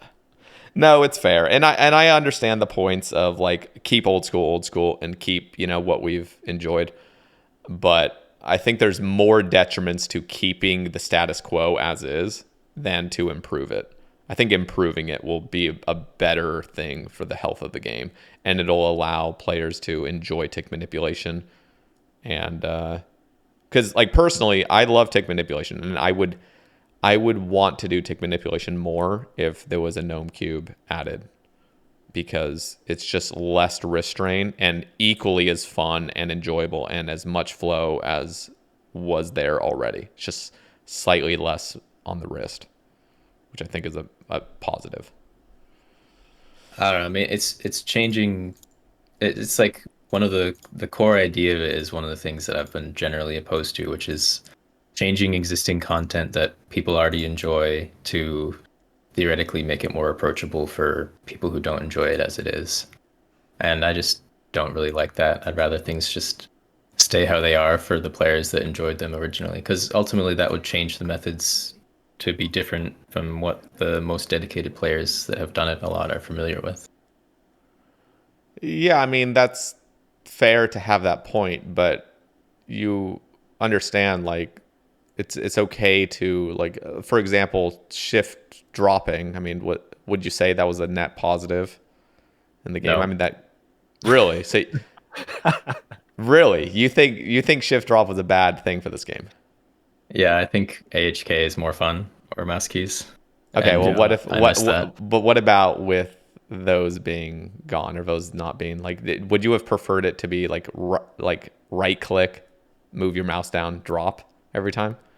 I remember watching like way back, I think when Bodhi was maxing, he was doing like no mouse keys, and I think it was before shift drop granite mining. and was actually doing it pretty well. And I practiced that a little bit while I was doing 200 mil to see if I could get it down. And it's like more challenging, but it's definitely doable. Bodhi And was honestly, insane at those. Yeah. yeah, I think that's fine, honestly. I think like it would make the skill cap higher. A lot of people don't really need to be doing these methods, in my opinion. They're not the methods that Jagex are balancing the game around. And I don't really think it's a problem for them to be done by a few players that are really crazy dedicated to the game and just leave the more casual methods to the majority. Interesting. I guess I just take I take the more like I just break these methods down. So yes, I have my own personal biases against like, okay, this is more fun because I've enjoyed it this way, and I think there should be a group of players that really take this game more seriously. But if you just break it down and just realize like I'm focused on fun. Like I'm focused on what is going to be a positive change to this method that for the most amount of players is going to be a positive thing, and it's not going to negatively affect anything other than nostalgia and other than purism and keeping the game as is and never changing it. Like I don't think that's as important as optimizing fun and balance. And I think getting rid of an unnecessary click that's only there for the sake of difficulty is just an absolute net positive. Well, but have you used AHK or Windows mouse keys back in the day? Yeah, like, I did briefly, and there is an argument to be had. AHK felt great. I mean, it's really hella addicting. Don't get me wrong. Like that shit was fun. I only did it for like several months before it got banned, and then I just stopped doing it. That was fun as fuck. But there is an argument to be had about that. There's even been people that have brought up on Reddit, what if you could use like F keys for prayers or something like that? Like something where like you're really, activating like your full keyboard and everything and trying to. Now, I'm not advocating that we have F keys for prayers and stuff like that. But like that you press just like F2 and your protect from melee goes up. Is that what I mean? Something like that. Yeah. Like there would actually be an argument to be had for that. Now it would drastically change the game for sure. But I don't know, AHK was hella addicting because you're not just simply clicking. And I totally agree with Caleb on this point. Like, yes, just clicking on your item to drop it isn't as enjoyable and isn't as mechanically satisfying as holding your mouse there and then doing a 3-button tap on your keyboard to get it to drop. Like that was really, really satisfying. It takes a little bit of practice, but as soon as you get it down, it's hella fun. So I'm not really disagreeing on that point. I mainly, my point was, and maybe I could have brought up a different point instead, but like shift click drop over having to right click on the item. Like I think I think being able to left click it is better than having to right click it. AHK is a different matter entirely. And I would actually, there is an argument to be had that AHK would be a better alternative. Yeah, it's just a shame that people abused AHK for like PKing and also skilling as well. Like Paul No Life drawing the Da Vinci Code on his keyboard to bank for his RC. Yeah. So yeah, it's just a shame that people will just abuse anything that is abusable. But like the simple, just 3 buttons or like 3 buttons twice if you wanted to drop like 2 rocks or logs was just so good, man. You open like a stream like in fucking 2014 and all you hear is like someone's like keyboard. That was so good. But yeah, that's sadly not like today's day anymore. So, you're totally right. I totally agree with you on that. But again, like it's a sad thing that it gets abused to hell. And we just can't enjoy it, really. I mean, it still gets abused. So, like, the ban didn't, like, even stop the cheaters from doing it. It just stopped the people using it legitimately. It only stops the people that admit to it on stream. I'm sorry, Caleb. You would have not been caught. You would have not been caught if you didn't say it. There's no way. It was absolutely identical inputs to Windows mouse keys. I just didn't want to have to press the shift key all the fucking time and have my entire computer be ragged by Windows mouse keys. Yeah. If you just like go to Discord, you type something and you just like like Yeah, sets and like 70 commands in like action. opens like 3 windows and then you see your screen and fucking computer blows up. No, I mean, and that was back where they would really make black and white decisions where it was just like ban all this or, you know, keep like this is fully allowed or this is fully illegal. That was such a miserable time playing the game because there was some things that would come out that were just beyond stupid. For example, them changing it so you had to right click pickpocket every fucking NPC because Every NPC? Was it not every. I guess Artie Knights were always left click, but there was a period for like 8 months where you had to right click ham members to pickpocket them. And you had to. If you tried to use a client to get them to left click, that was considered bannable. People would still do it all the time and nobody's getting caught, of course. But me as a streamer, like I couldn't do that and I wasn't going to cheat anyway because I've been banned before and it sucks. So but that was the beyond stupidest rule of all time. And you know what would have been extremely like this is I'm sorry to even bring this up again. I'll stop after this, but like this is the comparison I have with like Gnome Cube as well. Is imagine from the get-go, Artie Knights and all pickpocketing was you had to right click and then click left click. And we all became as a community super dogmatic on this point that yes, this is how pickpocketing needs to be. We always need to right click and then left click. And then all of a sudden there's a change. It's like, hey, why don't we just have it left click only? Like this would actually be like a lot more enjoyable. Yes, it would make it easier, but like people are just going to have a better time doing this. Like nobody would have conceded to that except for like, you know, the Redditors. But there would be a huge portion of the player base that would have just thought that was like the stupidest thing ever. And so I hate it when they have these points where it's like, well, let's just focus on what's fun. Like left click pickpocketing is not breaking the game at all. Please let us left click pickpocket. For literally 8 months straight, I was just yelling on the rambles about like fucking fix this. And they finally fixed it. But like, damn it. I think it's pretty broken. I mean, you can foot pedal for like 0.8 or 0.9 EHP, I mean, right? Like kind of trash the whole skill. Yeah, I mean, the whole skill is not- trash not- anyway. Yeah. But yeah. Thieving is not the best like example for like a fun skill. Like pickpocketing is just shit in general. Just like clicking every 1.2 seconds on the same spot. Like, Yeah. all right, It's yeah, bad. I'm gaming. Yeah, No, I mean, okay, yes, thieving is not in a good place. And pickpocketing in general should never be as high of XP as like interactive methods such as pyramid plunder and other methods. For sure, there's artifacts. I mean, exactly. What is artifacts, by the way, like EHP wise, if you're not blowing glass? It's like if you're like really being good at it and you have like a good setup with like the rotation of the walking guard being like in a like a good cycle with the one on the bridge, you can definitely push like 280 290k an hour if you're And- like really like try harding. And what's EHP for thieving? I think 280, I think. 280 285 or something. That's plunder, but like artifacts, if you have a good setup and you're like using the memoirs and have an alt like trapping Captain Kellet, you can get the same rates pretty much. Yeah. But that's not with banking. If you bank, the thieving goes like to 50 or something at 99, and then you have like bonus XP. Yeah, thieving's just always been weird. Do you guys remember that video? Who made that video? I think it was. Wait, which one? Was it Trance Music that made that hero? Like there was like some glitch where you could thieve heroes or something. It was Trance, yeah. At least I remember it's- Trance having a video.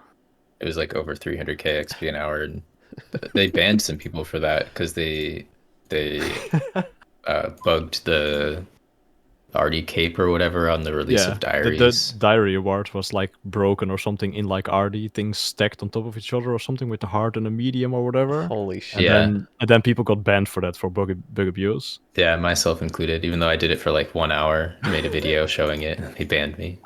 Oh shit. Okay, so let's talk about that actually. This where's the line drawn from bug abuse? And do you think nowadays there's more, how do I phrase this? Like there seems to not be as much integrity nowadays. Like, What do you mean by that? it depends on the situation, I guess. And for example, integrity being like, how do I'm gonna bring up like an example of Coxie, for example. Like, Coxie gets banned for abusing the invocation system. Do you guys remember that drama? Yeah, I do. This is about a year ago, just for Automology's sake, potentially, if he doesn't know. Like, basically, there was a way to glitch the Tombs of a Masket to give yourself artificially higher invocation without any more difficulty. I mean, the rate would still scale with like the monster's HP and stats would still scale, but you didn't have like extra mechanics from the monsters. Yes. So, but like 99 people got banned basically because of participating in this. Wasn't that for the double roll or whatever that you like was in a big team and then only one person entered like the burial No, chamber that was and something left? separate. There was other people banned for that. That was the purple glitch bug. That was unbelievable. Apparently, there was never actually any concrete evidence that was given that anybody abused that actually. Oh, really? Yeah, people did it accidentally, apparently, but there was no actual evidence that people abused that, like, knowingly. I've lost my train of thought. Let me hear your guys' take on just integrity in general. Do you think people have become more lax on integrity in this game recently rather than in the past? I think yes, but that's been a long time coming. I don't know if I've really noticed a big difference in the last like 5 years even. Like the first couple of years of old school, I felt like there was a very strong sentiment in the community of like alts are not acceptable, non 120 HK not acceptable. Even like people who would pay for RC runners were kind of frowned upon, which is honestly kind of weird. But that was pretty much gone within about 3 years or so. Once, Link's Titan didn't care about morals and just did whatever he could to maximize XP gain, people just had to adapt to compete, and then kind of the whole skilling community followed that trend. And which was ultimately a result of Jagex not enforcing rules or changing rules. It all kind of comes back to Jagex's decisions. But like some of the examples we've cited, I think there's kind of a line you can draw with banning people for bug abuse. Like if you just fuck up a thieving rate and people are getting 300k an hour thieving when they should be getting 200k, and they immediately tweet you about it and make you aware of it, I don't think you should ban people for using that. You should just fix it as soon as you can. But if it's like an item duplication that's like completely fucking the game and people are like doing it secretly to try to optimize it as much as they can and not get found out, like that's a lot more nefarious, and I think that is deserving of a ban. Yeah, I agree with that. I think the only reason, just going back to that, like pushing the invocation system beyond what it could be, I think the only reason they got banned for that, at least what I saw from that, was it seemed almost nefarious. Like it seemed like they were trying to hide it in a sense, rather than being very open. But Coxie said that he actually did reach out to JMods and try to get it, and he still got banned for it. Anyway. Yeah, I think like you're certainly obligated to report bugs that you find to Jagex, and then it's kind of in their court to fix it as soon as they can or make the appropriate changes, because ultimately it's their fault for adding the bug to the game. Yeah. They should just hire like bug abusers before QA testing. Just fucking let them rip the content to shreds and then like put it in the live game after all the fixes. They already do that, but they just put it in the live game. That's exactly. There's a clear lack of good QA on Jagex's part. I mean, not even like with bug abuse stuff. There's like general balancing things, or like simple like forestry, for example, like that you could hop worlds and just get like the XP from the sapling with only just like using one fucking pile of mushrooms on it or whatever, and then you got like 5k XP. Like, okay, that's very very balanced, and definitely couldn't have been found out in like 20 seconds if a real like player looked at it. But Oh well. Yeah, I think they just like don't have any JMods that like are capable of thinking like a high level skiller, Yeah. basically. That like understand tick manipulation, understand skilling metas and how things will fall into all of that. Yeah. What are your let's talk briefly on Forestry. So now Forestry has been in course. the game for about 4 months now. What are your guys' overall thoughts on it? Well, I'm still waiting for my log basket update. That was supposed to be like, well, they actually like the log basket just didn't work like properly. I'm not sure like how someone could think that was like a good idea to put a log basket like that in the game, but It's so convoluted. anyway, Yeah. yeah. But I mean, Forestry. Actually, I have this in my video that I'm gonna put out tomorrow for like the new series. I did Forestry in that video, and I actually enjoyed it. Okay. Believe it or not, No, that's a good but thing to hear. Let's but the hear thing why though. is, Yeah. but the thing is, I didn't like do it as intended. I had 5 alts, like scouting the whole like all different places, and I was just like teleporting around. That was fun, but did it feel like woodcutting? Absolutely not. It felt like a private server, but it was pretty fun.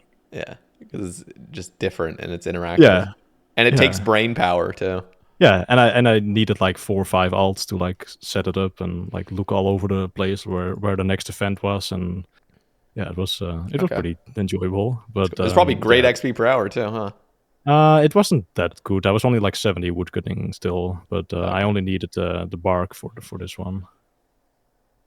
All right. But I don't know, man. What are your thoughts, I, Caleb? yeah, I mean, overall, really disliked the update. Um, First of all, I just don't know like why, who asked for this. It doesn't seem like anyone was really that excited about it, even like the I mean, casual players. it was an idea by Mod Squid in the what's it called, like the game Game jam, and Jam, yeah. it sounded like I actually voted yes to Forestry. It sounded a pretty cool like addition to woodcutting, that you could like do some little extra interactions for getting like rewards, like a two-handed axe, like whatever else they pitched, like the log basket. That's like those sort of mini game. It gave like of a mini game vibe, that you could get items that could benefit like training the skill outside of the content. But yeah, we definitely know that that didn't happen, and it's like a whole new training method. Yeah, I guess like it could have been done in a way that I wouldn't hate. Maybe it wasn't done that way. Yep. But I guess the idea isn't entirely bad. Uh, the execution I thought was really bad. I really dislike that they changed woodcutting mechanics, something that's never been changed in the game. It's always been the same, and I just don't think it needed to be changed. I don't think that tree competition was really a problem. Um, I understand why they had to make some change if they want to make woodcutting social. Um, I don't really think that they were very successful with their original idea because, at least in my experience in free to play, I have a lot worse of a time woodcutting with a group than solo because the tree timers are always fucked up by people chopping the wrong tree at the wrong time. Most of the sapling events don't get completed because the spawn locations of the piles are bad, and or people just don't care to do them or don't know what they are. It's kind of a nightmare. And but to get the most, like, to get the best XP rates, I have to do that. I have to go to Varrock U's instead of my normal AFK U spot if I want to just get free woodcutting XP, but it comes at the cost of just being annoyed at people being idiots all the time, basically. It's just not fun. I think that the sapling event is actually the most fun event, but it's just has no relation to woodcutting. Like, it should give farming XP, if anything. But actually optimizing the sapling event is pretty fun, and it's different every time, which I think is kind of cool. The roots event, it feels more appropriate, but I think they failed to balance it very well because the type of axe you use doesn't matter. It's always 100% success rate, which I just think is kind of silly and lazy. I haven't tried any of the pay to play aspects of it. I think like some of the rewards are fine and kind of make more sense for it to be, you know, sort of mini game state, add a few rewards, but it's not like a primary training method. But really is a primary training method, at least for free to play, which I think is kind of unfortunate. For free to play regs, Also for main like normal main players in like the members, it's also kind of the only thing people do now. Pre-Redwoods. oh, you mean just like average players? But not for like Yeah. efficiency. No, just like the Yeah. average. Like Yeah. if you go to like World 444, I think that's like the main Forestry world. There are like fucking 1,000 people doing that in Sears.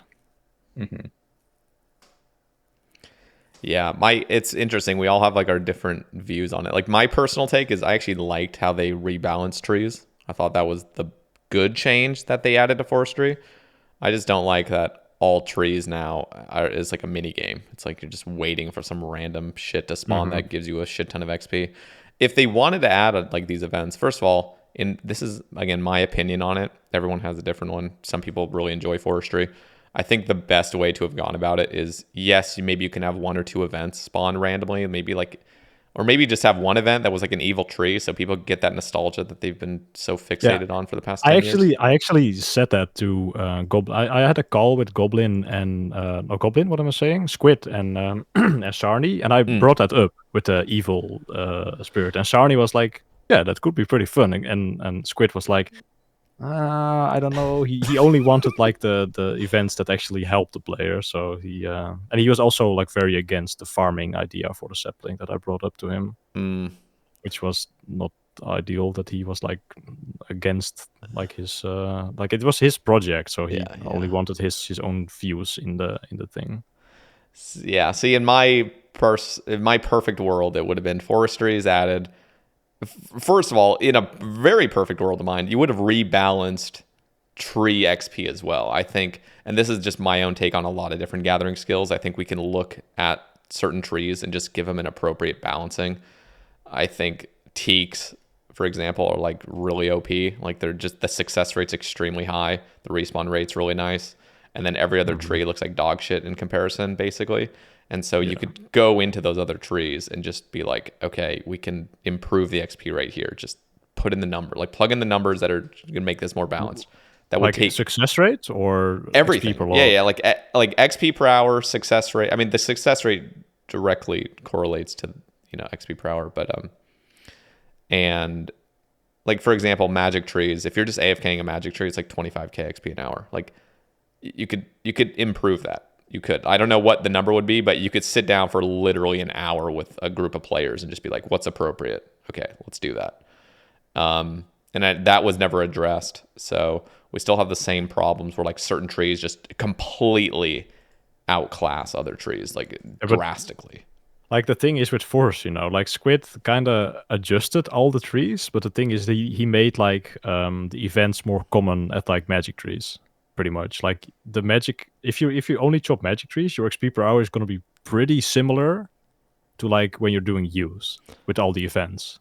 Yeah, that's true. But again, in my opinion, that is true that was implemented, but I don't like the events. I think the events, oh, me neither. Like I like he did what you said, but he did it in like the wrong way. Like he only added XP via the events and not like actual woodcutting. And if events had been more focused on getting anima or whatever the currency would be, like that would be great. But why is it giving a 5,000 XP drop at the end? Like stop with that shit. Make it so you can do the events for rewards, not for XP. Yeah, I said it all to Squid and he just didn't listen.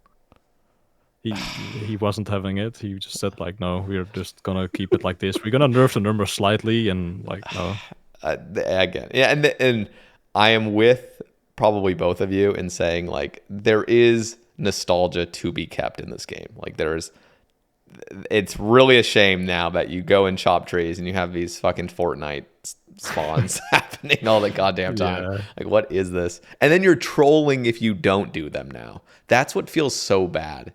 Is like, well, the thing is like you can actually just do the sapling event like once. You just like do at the start when it spawns, you just do one thing on it and then just go back to chopping and you still get the full XP drop at the end. Yeah, that part pisses me off so much. Like it's really bad for AFKing woodcutting solo also, because like you go AFK, you come back and the saplings, like even if it's drained by like 10% of the health, you lose like 1,000 XP at the end. It's insane. Oh, How is it quickly like it drops off. the blue bar makes the like the that decides what the XP drop is going to be, right? At Well, for the it's the sapling. point. It's the point on the blue bar when you do the first Oh, heal. okay, okay. So if you don't get your That's first heal in like instantly, then you lose XP. And if it's like 10% down, you lose like a lot of XP, like very, very quickly. Which is just so big. stupid. Like you still healed the thing to full with Yeah, plenty of I'm time left like, over, but you get less XP. like, why couldn't they have made it just like with your contribution? Like every point of like healing thing that you did, you get like XP for. So, but, or maybe you could Yeah. like inflate it a little bit. Then if you like really try harder, and other people like you could get boosted in a way with that. I think they should just get rid of the final XP drop and make it Yeah, just yeah. reward extra bark or something. That's And all like it it's needed to already be. really good XP per hour if you have a good spawn of the sapling Yep. items. Dude, if they just made it so it was reward events, like there's no XP gained at this, or very, very minimal. But you want to get the log basket, you want to get the two-handed axe, okay, you got to do these like bullshit Yep. things until you get it. And then you can go back to Yeah. goddamn chopping a tree like woodcutting And is then supposed to be. slightly adjusting like the normal XP rates of like use and magic trees, and then we have a perfect update pretty much. Yes, But, that would have been... Okay, you know what's also odd? What? Is the two-handed axe. Oh boy. It's been such a mess. Like, like why does it? Okay, can somebody explain how it works so I'm not misquoting what it does? Well, we don't really know how it works because they brought out 3 different iterations, I think, of the 200X now, and currently we still gave them like shit for it, and they went back to the drawing board, and we still haven't heard anything. And there won't be a beta. Yeah. And the 200X was also supposed to be out in the first part of Forestry, and And there was no beta for that either. yeah, there was no beta for that either. Send it. And Forestry Part 2 is delayed by like 6 weeks by now.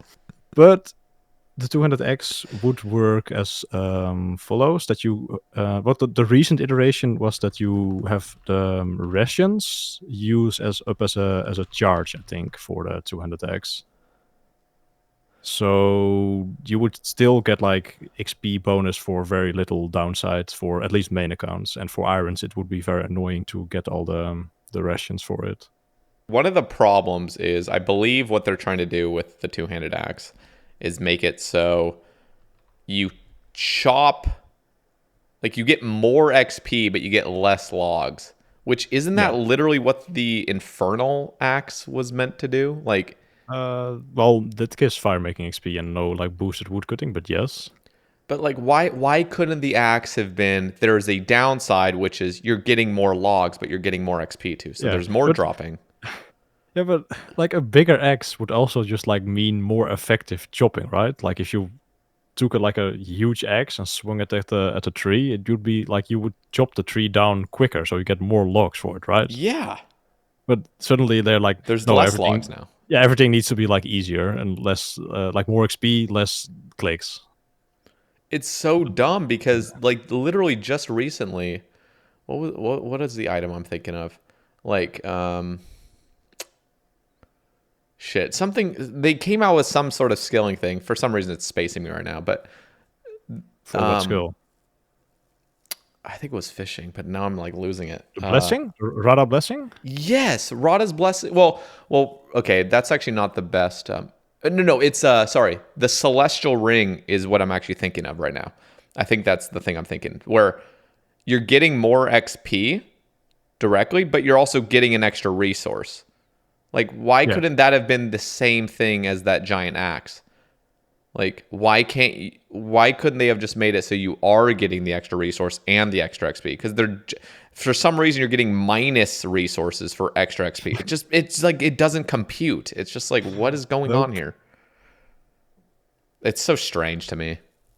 Yeah, it really is. Yeah, I'm not a fan of the run energy idea, or at least the way that they've tried to design it. Run energy is gone, but you still need to like use up rations. So that is so fucking weird. I'm just like, can we just have the axe? Can we just if everybody wants this goddamn two-handed axe, just to let it be in the game?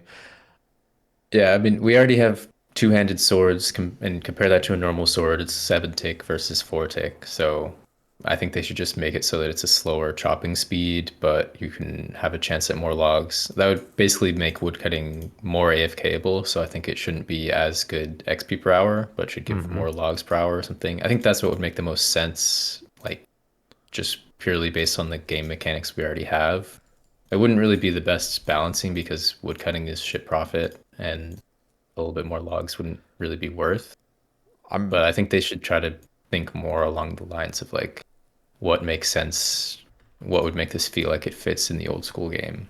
And it's definitely not the run energy stuff. I'm very concerned with what it's going to do to tick manipulation chopping. If it's going to interact with that, because if it does, holy... It probably will. Like it's probably gonna be they will busted. They will just treat it as a normal X. Like they have no idea. Like Squid got asked on like one of the Q&As, like, does it work with tick manip? And he was like, I don't know. And like, you're fucking making the update, bro. No. Like, what the hell? Yeah. Oh no. Oh god, this thing's dude. Can you imagine this thing at like 1.5 tick teaks, like 350k XP an hour, some crazy shit? Well, it's and less logs. Well, it gives more logs than an Infernal X.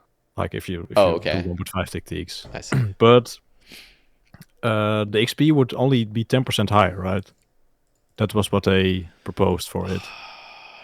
Like 10% extra XP per successful chop. Oh, I see. So it would only go, it would probably be like 250k an hour if you like tick perfect or close to tick perfect. So crazy. Oh, it is already like 220, 225 though, if you're like really good at 1.5 tick, but yeah. What is, okay, so this is kind of a tangent. How much better, I don't know if you know the theoreticals behind this, like tick perfect 1.5 tick teaks with Infernal over Crystal. I believe Crystal X is like 4% better success rate. That's it? Yeah, it's like it's not that much because the teak, like the teak success rate is already pretty high. So the Crystal X because you're getting double that much. Rolls. Well, you get. Well, I guess that doesn't affect it. Yeah, not really, but it's like pretty much impossible to do like a tick perfect Crystal X hour. You just get too many logs. So fucking hard. Keep up. Yeah. I think nobody has ever done a good like 6-hour Crystal X. I think a couple people tried, but they just didn't get like the same rates as the people with Dragon X got or Infernal X. Yeah, Crystal X gets pretty aggressive. It's really it's fun for that Ironman method of chopping mahogs there and then banking them with your butler. It's like way better for mahoganies, yeah. But for teaks, the Crystal X doesn't really like add that much oomph. Okay. Yeah, we'll see what they do to it, but I'm so grateful they're scrapping teas. Also, yeah, that's really good. But for the 200 X, like they say that it's gonna be two-handed, but what if you keep it in your inventory? Like, can you just like wield like a staff and a tome of fire and still use the X? Probably. Will they think of that? Probably not. Yeah. No, you. like level 3 skillers will be able to use it. They said so. They can't even equip it. So it's not even a two-handed X anymore in that case. Watch them actually overlook the fact that you can wield 2 axes. So you're wielding a normal dragon axe, and you also have that in your inventory, and it's like overriding it. Like it's like combining the two. Oh man, please no. Yeah, I wouldn't be surprised if it's super busted on release. Yeah. God damn it. Okay, this is something very random. Caleb, you remember when, just briefly, they broke all 2-tick skilling and they made it so you could just have like an air staff equipped and just click on an NPC and then click a tree or whatever and 2-tick every tree. Oh, yeah. Yeah, I wish I had abused that more. That was literally one of my favorite weeks in this game because there was just a huge plethora of methods that were so fun to do. Just very briefly. Like everything became really interactive. 2-tick willows and free to play, pretty crazy. Yeah, like you could just go to the woodcutting guild and just start 2-ticking magics and 2-ticking teaks or U's. That was like obviously not great XP, but it was really chill. Also, the dark crabs was a method from that, right? That you did, or is that still? Was that different? Oh, right. So what was interesting about that is I thought that was just from that method. But then after everything got patched, it still worked at dark crabs. But that's because Oh, really? Yeah. But that's because basically like that form of two tick was also the same thing as like fishing tunas and Oh, okay. sorties. Okay. But It it interacted with your like auto retaliate thing or something with your attack cycle, and then so what's interesting about it is in the Wilderness Resource Center, actually anywhere in the I'm pretty sure in the Wilderness Resource Center itself is actually where it's affected most. You cannot catch fish if you're under attack, and I think they made a weird patch to that place in general just so you couldn't have a guy sitting there so that you're like immortal, you know? Yeah. Just So boxing you. Exactly. So I think they made a weird little bug. But what's interesting is like you could still do the auto cast and then fish every 2 ticks. It's really strange how that works. Okay. And do you remember the like you could one tick pretty much everything with like those, what's it called, the aerial fishing fish? They made they changed something with, they changed that you can only like cut one or per tick or something, and then that shit was one tick skilling for like half a day or something. Yeah. By the way, I hate aerial fishing. I hate that. I've done it like a little bit. I needed the pearl barbarian rod. I didn't need it. I wanted it for like AFK barb on my main. And I was not having a great time, yeah. And I was like, man, I if I just got a golden tench now, I would be done. And then I just got the golden tench and sold it for 100 pearls. So haven't really done it that much. But I mean, it's not like terrible, but I would never choose to do it now because it's like not best in slot for anything. It's not okay. Well, it is terrible in my opinion, but I think it's just like a simple way to make it less terrible is like just make it so that none of the spots change the speed of your fishing. I know that would change like fundamentally what the thing's about. Like you're trying to fish the closer spots. Yeah, okay. But I wish it was just like everything was 2 ticks. Like just click. Would definitely make it more like entertaining, I guess, but it also takes away a little bit of the whatever you gonna call the skill ceiling there. But for sure, it's just annoying. That place just pisses me off though. To, like, I mean, no end. You don't really have to interact with the content though, unless you're like going for the collection log. But that's kind of then your own fault. Yeah, no, I don't interact with it, but there's a reason I don't interact with it because it's shitty. Okay, let's go to these Twitter topics. There's a few that I definitely want to cover. Have some, yeah. Okay, Furry Wall asks, what would your idea of a new skill be like? That one is just impossible to like. I wanted to think like of this one before the cast, but I didn't really get a chance to do so. But this one is super difficult to like do. I actually think sailing could be the best addition in a skill wise. I'm just gonna go with that one. Like I'm very happy that sailing is the one that is gonna be worked on. It's very hard to like come up with a good idea that's not like broken or stupid. Yeah, I don't think I've come up with any idea for a skill that I think is good enough to go into the game, and I think it's very difficult to do so. And maybe the conclusion to draw there is just that we don't need to add a skill. You could say that, yeah. I think sailing is a pretty good idea. So it's really just down to whether they do a good job implementing it. Yeah, I agree. I think I have hope that sailing will be good. I'm worried still because everyone's hatred for skilling, yet everyone's love for adding new skills. It's very odd. Yeah, well, they probably expect sailing not to be like a lot of other skills, which it probably won't be. That's true. Yeah, we'll see how it's implemented. I don't have anything to add on that point. Okay. Jimmy says, ask Elegy to show his abs live. I think that was based on our brief conversation about you in the last cast. Well, there are pictures out there. If you really want to find them. Yeah.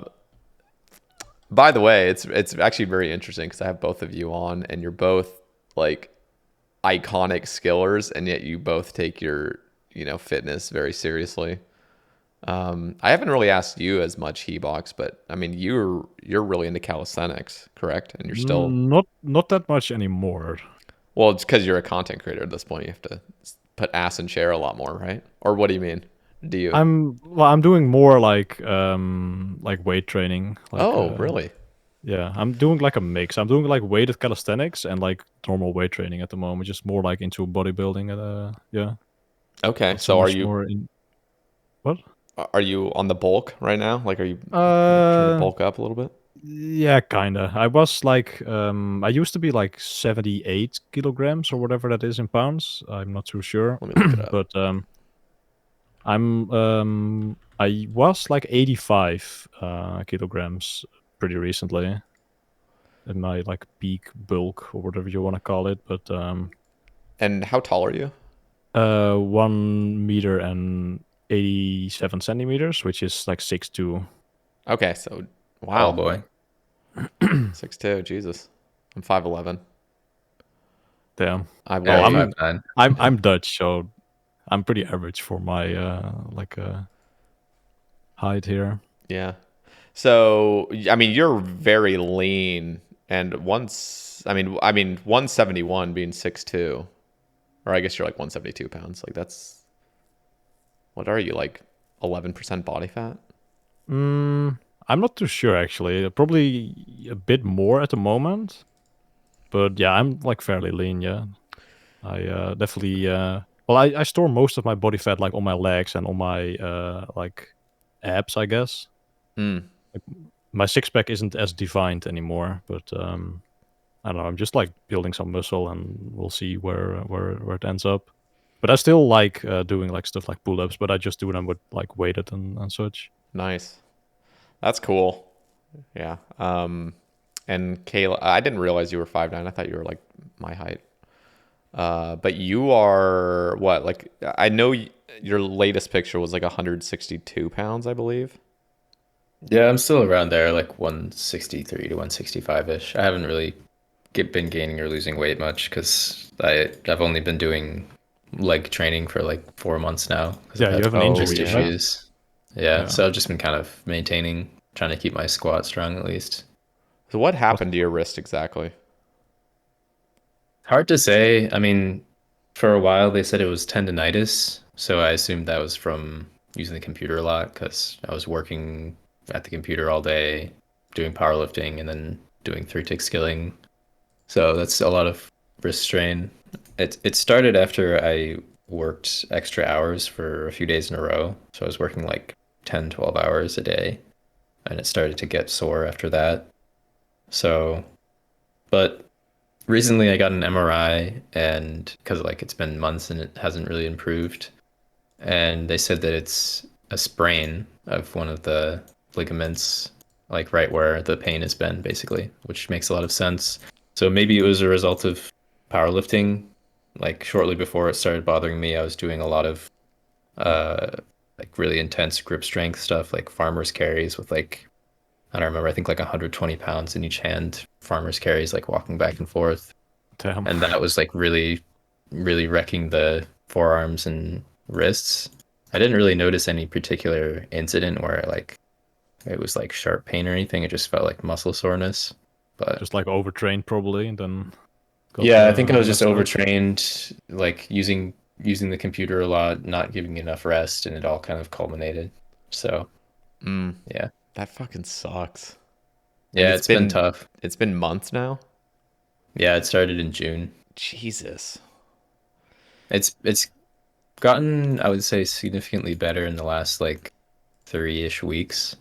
So I Oh can like yeah. actually play the game a little bit again. I've been off of work for a couple months now, just like on disability, because just like using the mouse and keyboard was too painful for a while. Damn. But I'm gonna start working part-time again next week, and I've been like doing stuff that isn't just flesh crawlers on the game, and it's not bothering me that much. So I think it's getting better slowly.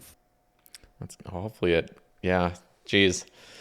Whenever I've had a few times where I've had wrist pains, but they usually like it feels like they never go away, and then all of a sudden it's gone. I don't think I've ever had like a serious problem with my wrist. It's generally just like an injury in the gym or something, but it usually is just about 6 weeks and then it's healed. So, Yeah, I've never had anything like this. Like I've had mild soreness that will last for like a day or two if I've been gaming a lot, and then it's fine. yeah. But this time it kind of, I thought it was just that, like it was just like kind of sore, but then it just didn't go away. And then it was just there for like so long, and then it started getting worse. And yeah.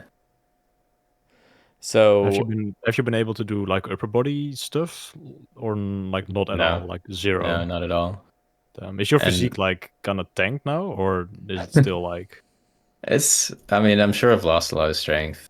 I feel like it takes a lot for you to really look that different. Like I remember I mean, if you when- like not do anything, then it can go pretty quickly after a couple months, though. Yeah, I mean, I've definitely, like, I've noticed my arms are a little bit smaller and stuff, which kind of sucks, but it will come back. You'll gain that back pretty quickly. Muscle memory Yeah. and will still be there, but Yeah, I remember like with COVID, I couldn't go to the gym for a few months and lost a fair amount of strength, but I think it took me maybe like a month or two to get back to like my pre-COVID numbers. Yeah, it's good when you get like a baseline going, and then you just you could literally spend 6 months out of the gym and then come back and just within a matter of 3 months kind of get where you were back. I was curious though, because I looked at like your like super early before pictures before you started lifting, Caleb, and I think it was like 128 pounds. Yeah, I was really small. So how much muscle, like how much lean mass do you think you've actually accumulated over like the last 6 years? You think it's over 30 pounds, right? Yeah, I mean, total weight gain is like 40 pounds, and like most of that is muscle, probably like 30 to 35 pounds. That's fucking wild. So I mean, I kind of have the same. Like I looked up what 128 pounds is. I wasn't even that much heavier when I started. I was like 60 kilos is 135. I think I was around that. You were 135 at 6'2". That's crazy. Yeah, I was super skinny, but yeah, that's the gamer physique. Yeah. But I'm like decently built right now, so definitely happy where I'm at after like 4 years of training now. So you've probably put on as well like 35 pounds of muscle. Yeah. Jesus. Yeah, that's crazy. So it definitely slows down though. You guys have probably noticed that. Oh yeah. Well, I started gaining more since I like switched to more like weight resistance training instead of calisthenics, but that's just because of the style of training I switched up and eating a little bit more. Yeah. I wonder how much like you could, I mean, because you're 6'2", so I think just the ceiling of how much muscle you could put on is more than. Yeah, I'm like not even close to like my limit. I think if I really like started to push like my limits, I think I could get a lot bigger, but I'm not sure if I'm willing to like eat so much. Really? What that's like yeah. the thing you don't want to eat. I really like going to the gym. Like sleeping is also going pretty well, but just fucking eating, man. Like I'm already eating like 3K calories, and I'm like, I'm kind of satisfied with it, like how much I eat. But if I have to like go to like 3.5, 4K at some point. See, I'm a natural fat ass, so I can like eating is always a pleasure for me. I could just that's definitely the hardest part for me. Yeah, it was the same for me. When I was really putting on weight, it's a chore. I would sometimes spend like an hour eating dinner just because it took me that long to get all the food down without wanting to throw up. Holy shit. Yeah. See, I need to start actually weightlifting because I just do calisthenics. I have like a kettlebell and like a, well, I guess I have like an actual barbell like now. Calisthenics kind of has a different meanings. At least to me, it means more like doing push-ups, dips, pull-ups, like the basic movements. Yep. That is what you use to like build muscle. And you can actually get pretty big with like doing those basics, but you have to like really push yourself like with the intensity because you kind of grow out of them pretty quickly for like Yeah, you can pretty much do like 10, 15 pull-ups fairly quickly if you're like doing that consistently. But then you kind of got to start adding weight to really like push yourself Maximize, again. yeah. Yeah. Yeah, I think I need to actually go to a. I mean, for me, I want to actually put on a little bit more size just over the next couple years, and I think just the most efficient way to do that is actually just lift weights. Yeah, actually go it's to a gym. definitely easier to progressively overload with weight training. Yes. Yeah, Yeah. but for sure, I do a lot of different variants now with like my dips, and I'll do like L sits a lot just to try to build my core more, and my push-ups are definitely, I have to do a bunch of different variants and like really just like focus on mind muscle connection, because it used to just be like, yeah, let's just pull out 30 push-ups as fast as possible. Now it's like I go as slow as possible now. Yeah, definitely on the what is it, the eccentric? Am I saying that correctly? That's like Yeah. the negative. Yeah, you definitely want to control that one really well if you want to build muscle, and then like stretch the muscle like properly, and then like quick concentric. Then you have a pretty good rep there. I used to be pretty like I don't know. I think it's like a lot of bro science as well. And again, everyone's different. Like everyone's body's different, like slightly. But for me, I realized like I actually gain, like I do better growing when I train every day. But I never like gas myself out, mainly because it's mostly calisthenics. So it's kind of hard to like fully gas yourself out. But me training every single day has been really, really good for me. And I think like I don't know if you guys do that at all, or you're just like 3 days a week. Well, like every type of training works, you just need to like match the intensity to like the volume. That's like the whole thing you need to do. Like if you train every day, you just cannot go to failure ever, because you're just not gonna recover for the next session. But if you like, I train like 5 days a week, 4 or 5 days a week at the moment, and I can definitely push myself like to failure, or sometimes even past failure. And I just need to like make sure I recover for like the next whatever. I did legs today, this morning, so I just need to recover for like in 4 days for my next leg day, and I'm fine. But if you train every day, you just wanna Like do more medium, moderate yeah, intensity. yeah, just don't go to failure ever, because you're just not gonna recover. Yeah, that seems to work for me really nicely. It also just keeps me more in a rhythm, just knowing I do it every day. Yeah, As soon as definitely. it's like that helps, every 3 days, it's like, I'll just skip today. Yeah, that I feel that. Sometimes I take an extra rest day, which isn't necessarily a bad thing to do, to take extra rest, because sometimes you do need it, even if you think you don't. But yeah, like just starting a day with a workout is definitely good for like the rest of your day as well, for the mental. So yeah. Totally. Okay. Let's see. Mutations asks he says, I guess it is a question. Thoughts on skill rework / restructures before adding a new skill. For instance, smithing comes to mind with the 90s levels making rune items, level 40 items. So just restructure in general. But what else are you gonna make with smithing at level 90? That's the problem. Like you can't make anything else. Like a Yeah. dragon kite shield or something. Like They would have to do like an RS3 style rework where they add a whole bunch more armor tiers that you can smith. but do we it want makes that? Probably not. it is such a crazy thing to rebalance. I just think it would be so unnecessary. That's my personal opinion. It's just like, Yeah, like I can see the logic there. I think that it was a mistake when they first made the smithing skill to have, tier 40 armor be smithed at level 90 plus, but it's been like this for so that was long. the end game armor back then. Yeah, if anything, they should have just made it require higher combat skills to wield, I guess. I don't know. But yeah, I don't really think it's necessary to make the change in old school. I don't think it's causing any problems. I don't think so either. I mean, there are so many weird imbalances with this game that like if you really were to try to make everything really balanced and look nice and like very streamlined, the game wouldn't even be recognizable, at least in my opinion. yeah. Like if you wanted to rebalance everything, like I'd make some insane changes if I like could recreate this game, but Yeah. it'd be a very different game. yeah, exactly.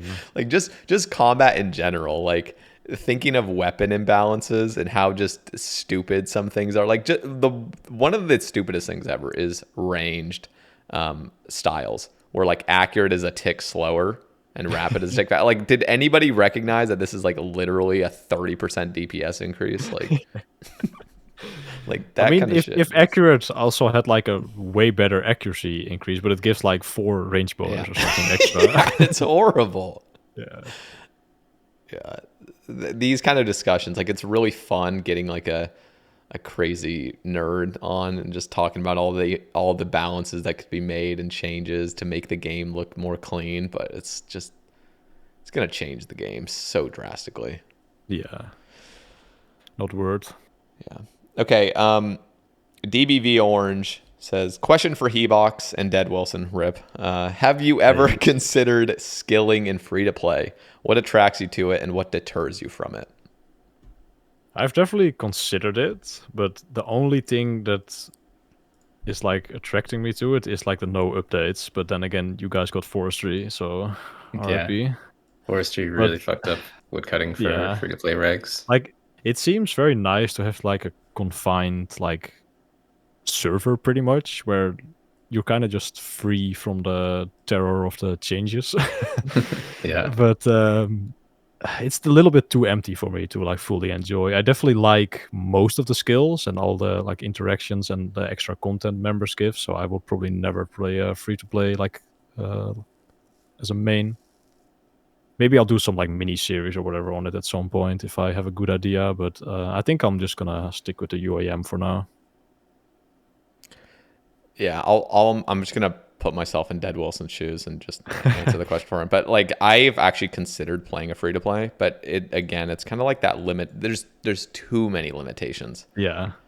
And I think if I were to ever make a new account or something or try a different mode, it would just be a snowflake normal Ironman on the members worlds, where I make restrictions that would make it optimal for my play style. Like just, I don't know. Well, like actually, why don't you have like ever made a new account? Like, I know you said like you want to progress your main, but like not to flame you here, but you're like not really playing that much at the moment. So I think if you like made some series or something on YouTube, like you already have a viewer base. I think you could definitely enjoy the game way more if you just had a new like fun account that you could like progress.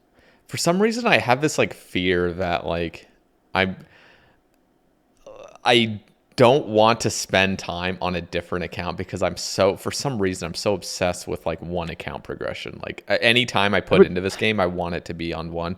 But you're totally right. I think if I were to just accept like, let's just make a new account and see how much fun I could have with it, I think I'd have a fucking blast. Yeah, I think so too. So it would also be good for your YouTube as well if you have like some new content and maybe you have like a really good idea and pops off and suddenly you're like 50k subs. Who knows?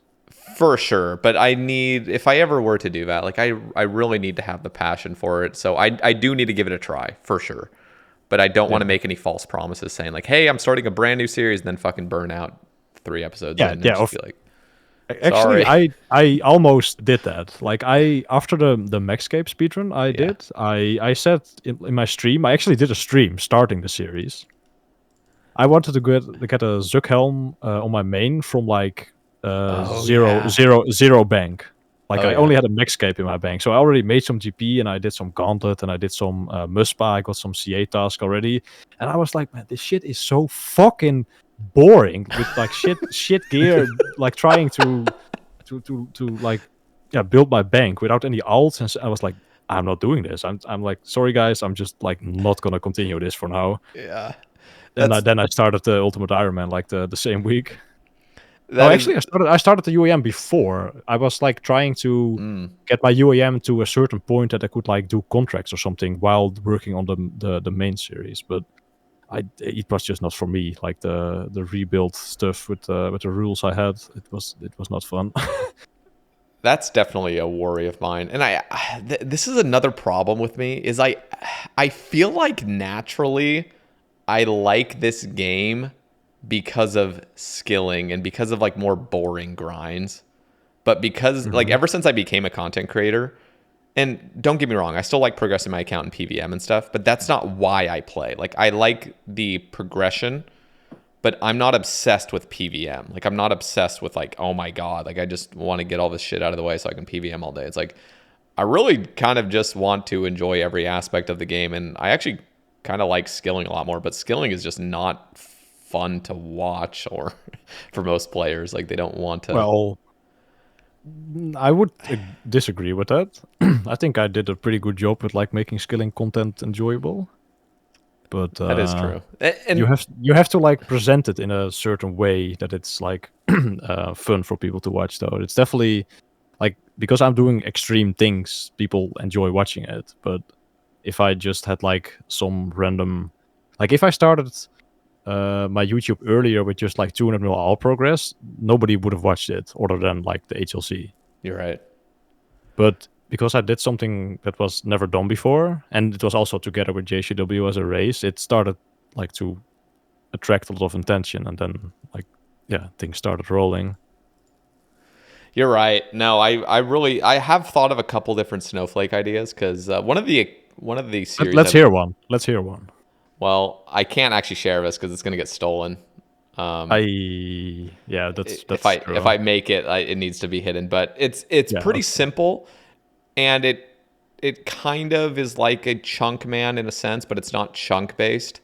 But it's like this idea where there are limited restrictions, and there is like an objective to get on to the next stage. Okay. But I love Verf's like series. Like I just think him limiting himself and just seeing this little snowflake that's in one area and just seeing that crazy snowflake bank just blow up and just like all those little tedious grinds like that's fun to watch. And I think I'd actually enjoy playing that account type. The problem is that the reason his series is so fucking awesome is because he's put in a goddamn shit ton of hours doing like the most menial grinds that's all condensed. And I don't know. He plays like 10 hours a day every day. I know. And I'm like, fuck. Like, I don't know if I'm willing to put that in for like, spending 4 months, 10 hours a day just to make one episode. Like, yeah, I can understand that. So I got to figure out a nice balance where it's interesting, engaging. It doesn't take obscene amounts of hours to get an episode out. Yeah. But yeah. Let me ask Caleb actually the opposite. Do you think you'll ever play main mode or members mode ever again? I haven't been able to think of any members game mode that I would want to play over free-to-play Ironman. I'm planning to continue playing my main as a side project account just to keep myself entertained on the less interesting grinds on the free-to-play. But I don't know, pay-to-play, if I were to play pay-to-play, I think I would definitely play Ultimate Ironman of some sort. But the farm runs and just like the dailies and stuff like that are a huge detractor, and also just some of the skilling methods like Winter Todd and a lot of the Ironman methods just don't seem fun. So if I were to create it, I'd only be training like a few skills, and I don't know, it doesn't really appeal enough to feel like it's worth it. Dude, I miss old, like the olden days of old school RuneScape where like there was nobody with 200 mils in skills. That like the race was still on. It was respectable to see people's like high XP and skills. Like you just don't get that anymore. That feeling is gone, man. It's gone forever. Yeah, it really is. It's different. I mean, that's what happens when you have 10 years of grind-based video game, and it also is getting progressively easier. Would you guys Things just get saturated? Would you guys play an old school? This is an interesting one that I've actually been thinking about a lot recently, since like all the fucking shit is going down on Twitter and like all the skilling. Like I was always not a fan of old school, but I think I really do like one right now, just in case. I would enjoy it a lot, I think, if there was like. But the thing is, like, what quality of life do you include? Because like the current backup has like a lot of bugs and other bullshit. So it's not like a simple press on the button and we have an old school server. It's very hard to draw the line, and we have things like Runelight, where inevitably an old school would get insane quality of life, and so you just. I don't know. The way I see it, and I'll ask Caleb as well, but the way I see it is, in my perfect world, it would be old school, where you have all the content on release of 2007 Scape, or, old school, and there is a promise that no content will ever be updated in this game. So this is all you get content-wise, but you have all the quality of life that we enjoy today. And I know there would... The reason I say all is because there is no way to not have it that way. Like it's either you have some weird rules that people just break the rules anyway because they realize they can without being detected. Or it's too hard of a line to draw. Like you can't. Will people even play it? Like, I'm sure a handful of players will do it, but like if there's not really an incentive to play on the server other than just like nostalgia, I don't think it's going to be that big of an issue with like really. My concern is that there probably won't be as many people caring about the integrity of the game, like the team. They're not going to care that much about like, oh, this guy is using some crazy AHK bullshit for this. Like, okay, like it's like they won't even give a fuck. So instead of drawing the line in the sand, be like, okay, you can't use this, can't use this, but anybody that's not streaming or anybody that's, just is still doing it, they're still abusing it. I just feel like the best way to go about it is just allow all of Runelight to be available. So that's all the quality of life we also enjoy as well. But just keeping it so that no content ever gets updated. There's still bug fixes, there's still further quality of life, but the content itself will remain the same. So it really is like an XP grinder game. Like, I don't know. I just feel like that's the best way I can see it going down. But what are your thoughts? And I want to hear from Caleb as well. I was going to say, if they release it, they should make it so you're not allowed to use third-party clients whatsoever. You can only use the vanilla client. Like Steam or something, or like whatever they have like offered on like their just new like and improved client. I mean, I don't want any changes to interfaces or any really like QOL stuff at all. I'd want it to be pure vanilla. They just need to like fix that bug with the penguins or whatever, where you could like spam agility XP or like whatever other bugs that exist in the game. So let me just clarify it. You're saying vanilla of like what vanilla was on the release of 2000 or of the release of old school? Like that kind of vanilla client, or like what we'd see on like mobile and stuff. Like, would you be able to play like on mobile? Nah. Okay. No. We need all like the old interfaces. Like it would actually be like a little like capture of like back in the day, like a snapshot pretty much of like the servers back then. That's what I really would enjoy, but I wouldn't be against that. I just think that people will still use clients if they somehow can make it so you literally. That's fine by me. Like I would rather have it that it's going to be a little bit active if people like use that stuff, but I wouldn't use it myself. I would like purely have it as a personal like thing, like server that I can log in and just gain some XP if I want to. Yeah, I wouldn't play it competitively because I don't think Jagex would enforce enough rules for me to feel good about that, because like I wouldn't want to play it competitively if people are using third-party clients just or for if they're personal goals, botting or whatever else. Like they would have to have really strict and effective rule enforcement for me to feel like it was a good game that's worth grinding hard. No swapping, because if there's going to be like also, imagine that. no alts, and like if swapping is a thing, then like people are gonna like bot on that thing to like swap GP to the main game again. Yeah. There would be a lot of that'd have to be a lot of enforcement in this kind of thing, which I don't know if Jagex is willing to allocate. Yeah, to make like 5 players like really happy, like Caleb, me, Yeah. and a couple others. Yeah, No, I but just don't think it would happen. it would be so fucking fun. I just think, and the other cool thing is like this mode would last so long. Like people, the average player would probably pop in for the first like couple weeks, then quit, but then come back here and there, quit, come back. Like it would be this kind of like continuous thing.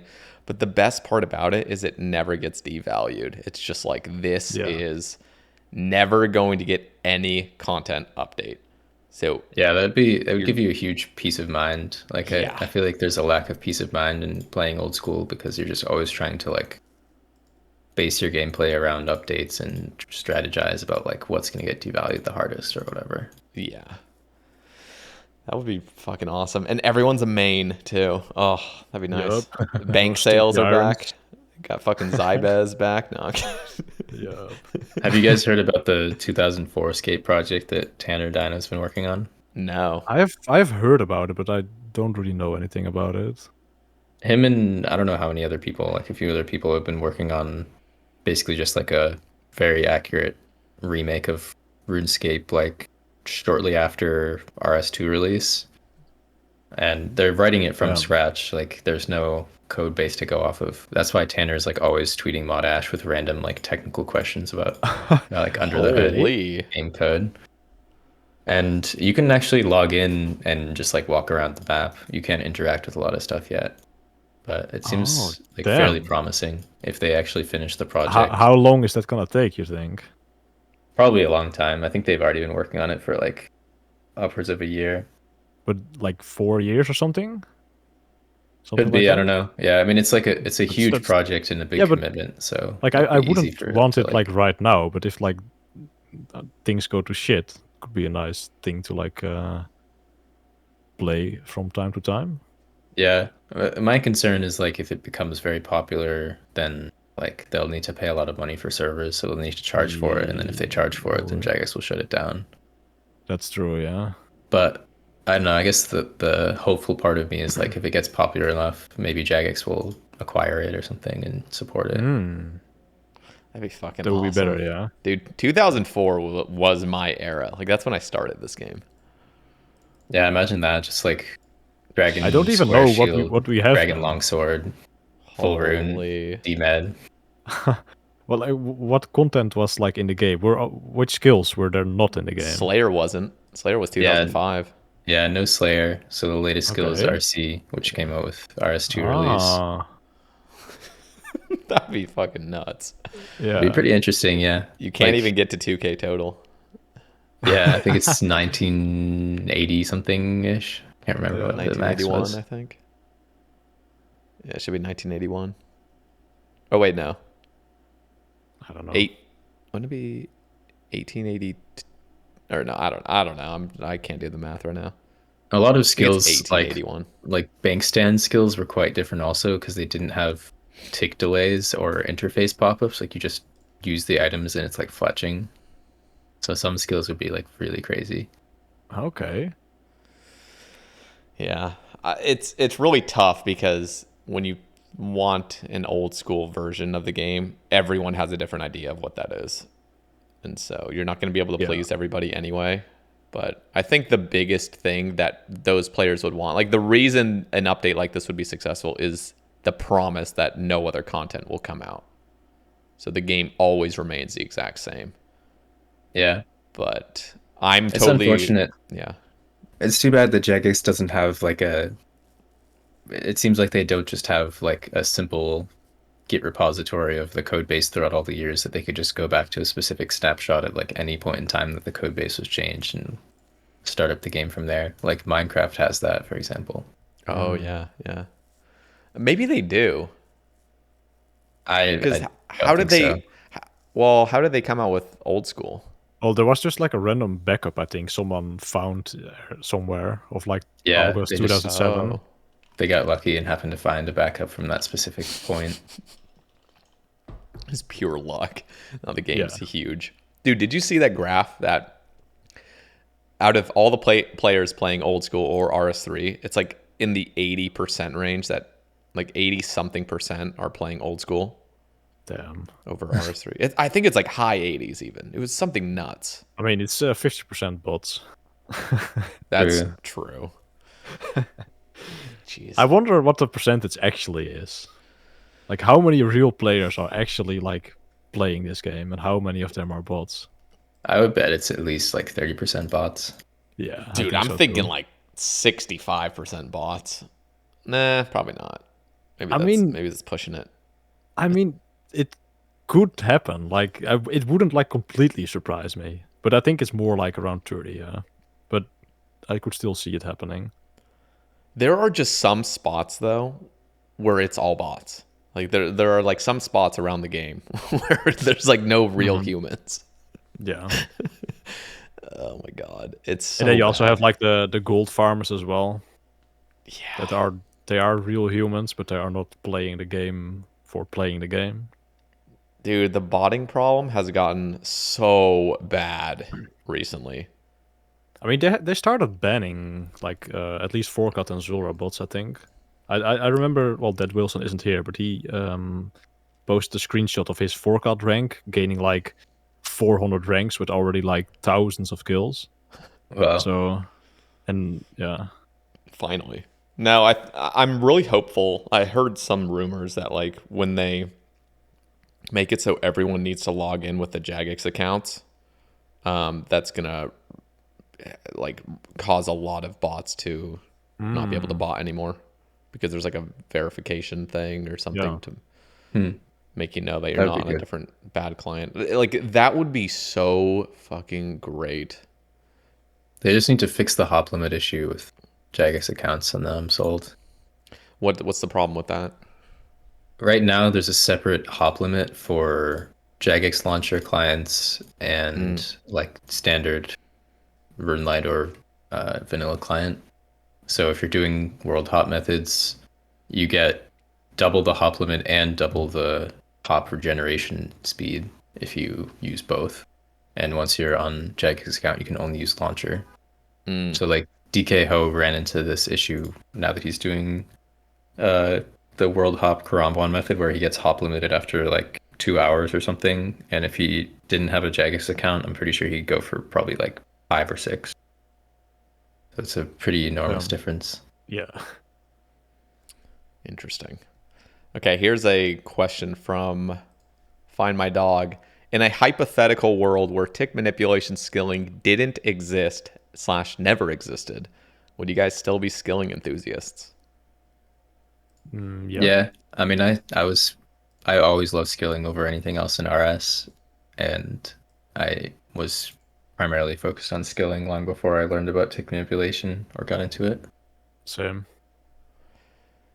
It's like imagine back in the early days of old school RuneScape, like they, started discovering these tick manipulation methods, and Jagex was like super stern on just like, okay, we're eliminating it, like we're making it so you can't do that. That'd be such an interesting game to play, where It everything's would just definitely some skills would definitely be like not my favorite. like imagine Like, fishing could only be you click on the spot and wait. Yeah, I wouldn't really enjoy that, I think. Well, you could still do like elking, like during the fishing, I guess. There's still some things you can do, or do like fletching, but I definitely enjoy those skills, mainly the gatherers that you can use tick manip. I definitely enjoy them way more because of tick manip, but even if there wasn't tick manip, there's still like plenty of other skills that would still be interesting to train. Like agility is still a very cool skill, Slayer. So yeah, I would still manage, I think. So Yeah, I mean, yeah, that's go how for the it. game was for quite a while, like pre-EOC days. Like when Suomi was doing Tuner Bilal, there wasn't really much tick manipulation. Like you just kind of park at the Yeah. fishing spot or at the tree or whatever. But people would alk or like superheat or other stuff like that. Just ass and chair. That's all it was. Yeah, That's pretty still what it much. is, but yeah. So slightly going back to like the whole tick manip and Gnome Cube stuff. I'm not going to talk about Gnome Cube, but one of the things is like tick manipulation for me is a means to an end. Like there's nothing inherently like amazing or something that's like essential about tick manipulation. in regards to skilling. I think the thing that makes some skilling methods fun is just the rhythm of it. It's like the rhythm and the flow you can get into it, and the predictable resource extraction, the timing with your clicks, like that stuff is what's really addicting. There's nothing necessary about having to click knife log or doing any other thing. It's really just about that flow state you can get into, which is consistent cycles of, I think that's essential when it comes to like really good skilling methods. That's my own opinion. Obviously it's subjective, but like, yeah, like if the XP was the same, I would still do Tickmanip, I think, because the other ones aren't just interesting enough to like do for long periods of time for me. yeah. Like I rarely play when I was doing Tune Up Mill All. I never play with like XP on the screen, like whatever. I just do the method. I mean, I checked it at the end of the day to see if I like got my hours, but Yeah. I mean, like this is the same thing. Like this is why PVM is so addicting to some players and so fun, is like there's rhythm attached to it. Like one of the best fights is Ulm 4-1. Like doing that, it's just a constant rhythm you're in. Like there's an objective cycle that you're trying to maintain. That is so addicting. And like imagine Ulm was just okay, just click it. Just click the spot and just kill it. Like that is just boring. Like that's just like okay, that okay. would be really boring. Yeah, just looking for the hit splats. Come on, bigger hit splat. Come on, like that's just fucking boring. And so like the best fights are the ones that have a really good rhythm to it. We see it like I don't know if you guys have ever seen that crazy. I think it's like at the very end of P3 Verzik where she's in her enraged phase and these people do this perfect cycle where they go all around Verzik and she remains stationary because they're doing like their perfect clicks in like a diamond formation. Anyway, like that's different than what I was envisioning, but okay. I can't remember what it's called. Adicon made a video on it. It's really, really cool. But it's something where it's like, okay, this is a 5-tick rhythm at this point, and it's just hella smooth. And this is what creates extremely addicting gameplay, is staying in these cycles.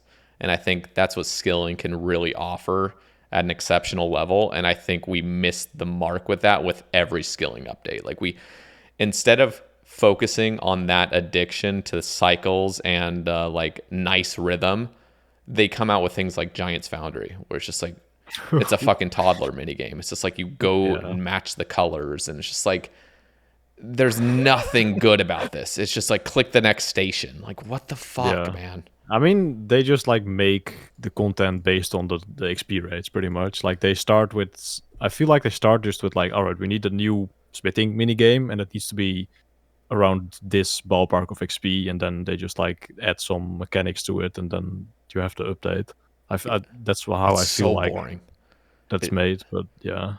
It's because they don't have a fundamental grasp on like what makes something good, addicting content. Well, the thing is, for the upcoming Game Jam, I'm not sure if you have seen or heard about it, but Mod Goblin actually reached out to, I think, the Summit Discord for like feedback on what makes skilling like what do you like about skilling. He also reached out to me in DM, and like he watched my video and he said that he already had a pretty good idea, but he still wanted to like ask me. But they are actually like working on some stuff, I think, for like making skilling more interesting. So I'm very like looking forward to what they're gonna make. But there was some very interesting like stuff going on with that. Ooh, that would be cool. Yeah. Yeah, that's essential to just understand what's really addicting about skilling, because there are some methods that literally just suck. Yeah. Interesting. Okay.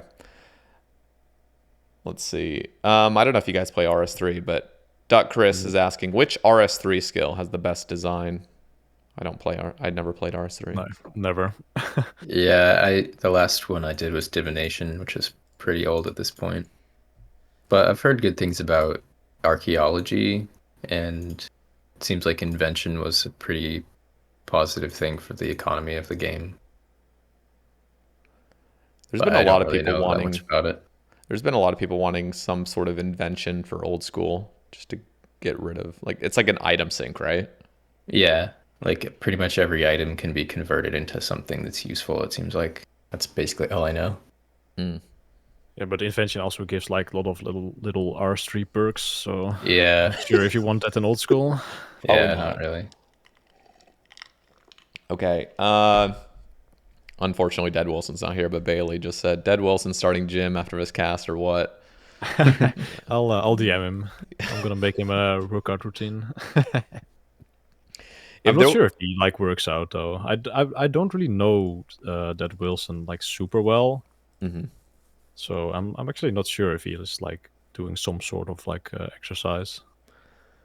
Most RS players, if they, as soon as they find that addiction into working out or fitness, like they get hooked. I think it's just But- progress. But like for me, it's not necessarily the progress What is from like working out. It's just like the flow state you get in when in the gym. Just it Mm. that is it for me. Like I like Caleb is a power lifter. I like Caleb is way stronger than I am, but I enjoy just like the feeling of like working the muscle and just like fucking getting a good pump in the gym. That's mainly what I enjoy the gym for. So I think that's different as well for players and like gym goers. Like I enjoy different things. Like of course I enjoy getting like the number go up, but I mainly like skilling because of like the flow state or like actually doing the skill. The numbers is just like a nice byproduct, I guess. Interesting. Yeah, I think For me. I'm a mixture of both of them. But you're I mean, right. number go up is also nice in the gym, of course, but Yeah. that's not my main priority in the gym. Hmm. Yeah, I wouldn't be able to fully enjoy it without both aspects. For sure. Yeah, I mean, working out itself, like initially when you're getting into it, it sucks because it's different and you don't know how to do it properly and you're just weak. Yeah, And it's scary in the gym. Lots of like strong people looking at you doing stuff wrong. I can Yeah. definitely. and Yeah, even if you're it's not very in the gym, intimidating. even if you're just doing things at home, like you're just clueless and you're not seeing immediate progress at all. Like you Yeah. got to wait months until you start seeing some gains. But as soon as you start seeing that and you start feeling the strength, it's so Yeah. Also, good. also like just feeling like your body being stronger just during the day is also a very good feeling of like working out, just not being like fucking a twig like I used to be. Yeah, totally. It's such a good feeling. Yeah. Yeah, I found like really intense satisfaction out of being able to alter my body so significantly like that.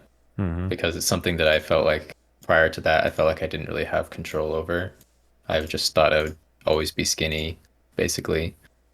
But then, like Crazy. after I gained the right information and really put my mind to it, I realized like I have complete control over this, and that was very empowering and just like deeply satisfying.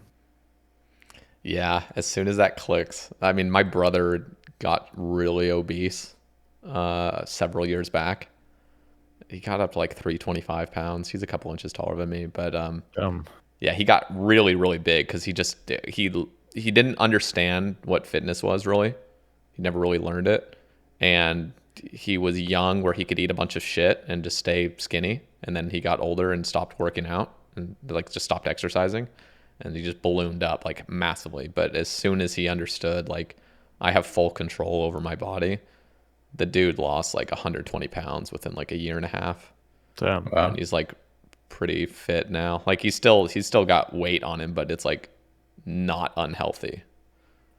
It's just he learned that he has full control over it. And that is the best thing, is like full autonomy over like what you want to look like and how you want to feel. That's like the most empowering thing, like you said. Yeah, it's a big journey. Yeah, I mean it's crazy because like he is a straight up, what is it, like endomorph is the one that's just like can put on extreme amounts of weight easily. I don't know what those like 3 body types are, an ectomorph. Yeah, I don't know much about that. I'm not sure if it's like real or if it's pseudoscience. But Yeah, it's probably some bro science mixed in, but he can put on weight extremely easily. Like he has a massive frame, so that's just something. Like there's no way I could even like balloon up to that big. Like I think our bodies are just like really different, but yeah, he can put on weight really easily, but he can also cut it really easily if he wants. Just stop eating. I mean, if you're like actually obese, if you just literally just stop eating as much, the weight just plummets. I mean, look at Sick Nerd. The dude's lost 70 pounds in like under a year. That's impressive. And the thing is, like, I'm so happy for him. Like, he seems so happy. He finally realizes like he doesn't have to be at the weight he has full control over this, and it's just eating less and moving your body a little bit every day. So I'm really, dude, I feel like in the next couple of years, Sick Nerd's gonna look fucking good. Like, is he working out also? I think it's mainly like right now it's just focused on weight loss. I don't think he's lifting or anything. Maybe he's doing a little bit, but imagine Sick Nerd being fucking chiseled in like 4 years. It could happen. It can happen for anyone. You probably have to get some surgery. Like my brother's got insane stretch marks now. But, oh yeah, true. Yeah, but with a shirt on, he looks absolutely great. But he's got those like that little loose skin everywhere. But yeah, Sick Nerd, I'm almost certain if he gets down to like a really low weight, like 190, 200 or something pounds, it inevitably follows that you start getting into like weightlifting at that point, because now putting on good weight looks good. It's not like you're just looking like more bulky and fat. Yeah. So I'm happy We'll for him. see. Okay. Did I just read this one? I can't even remember. If there were no high scores, would you have still went for 200 mils, 200 mil all? Yes, but not at the same pace, I think. The high scores really like made the competition, like the intensity of the skilling, more enjoyable. But I would still be like skilling, I think, for 200 mils. Yeah, I mean, if there were no high scores, there's no way I would have went as hard with mining, because it was like purely because I was competing with AJ that I put in as many hours in as I did. But I mean, I think it would be more significant if there was no XP cap than if there were no high scores, because the 200 mil XP cap gives people a fairly digestible, though significant goal to go for. But if there was no limit, I honestly think a lot fewer people would have as high XP as they do, because there's just no end in sight. I wouldn't go for like all the skills. At least I would probably do maybe a couple skills until I got bored from them. But yeah, the 200 mil cap is actually also like the perfect amount. Like if it was 400 mil, it's just too many, and 100 is just too little. Yeah, it works out pretty well for the rates in the game. Yeah, that's crazy. Just thinking, imagining no cap to XP. There would be some motherfucker with like 7 bill cooking XP. Oh, probably, yeah. And then there'd be like some skills that just have like really insane accounts, but then the average I think would be lower. Like that's how it is with boss high scores and clues and stuff. Yep. I wonder, like, imagine they came out with a 100K boss cap. That people would be grinding bosses hardcore because they'd want to get that like high rank. Yeah. It's the same thing with clue scrolls. I mean, but maybe there is a cap. No one has hit it yet. Shit. It's 2 bill. What? I think there's like what's the highest KC now? The highest I've seen is 200,000 mole. 200k mole.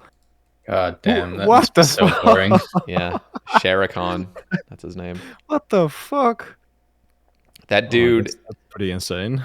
Yeah, no, it's the most ridiculous thing about it is getting to 100,000 and then saying, "Let's do it again."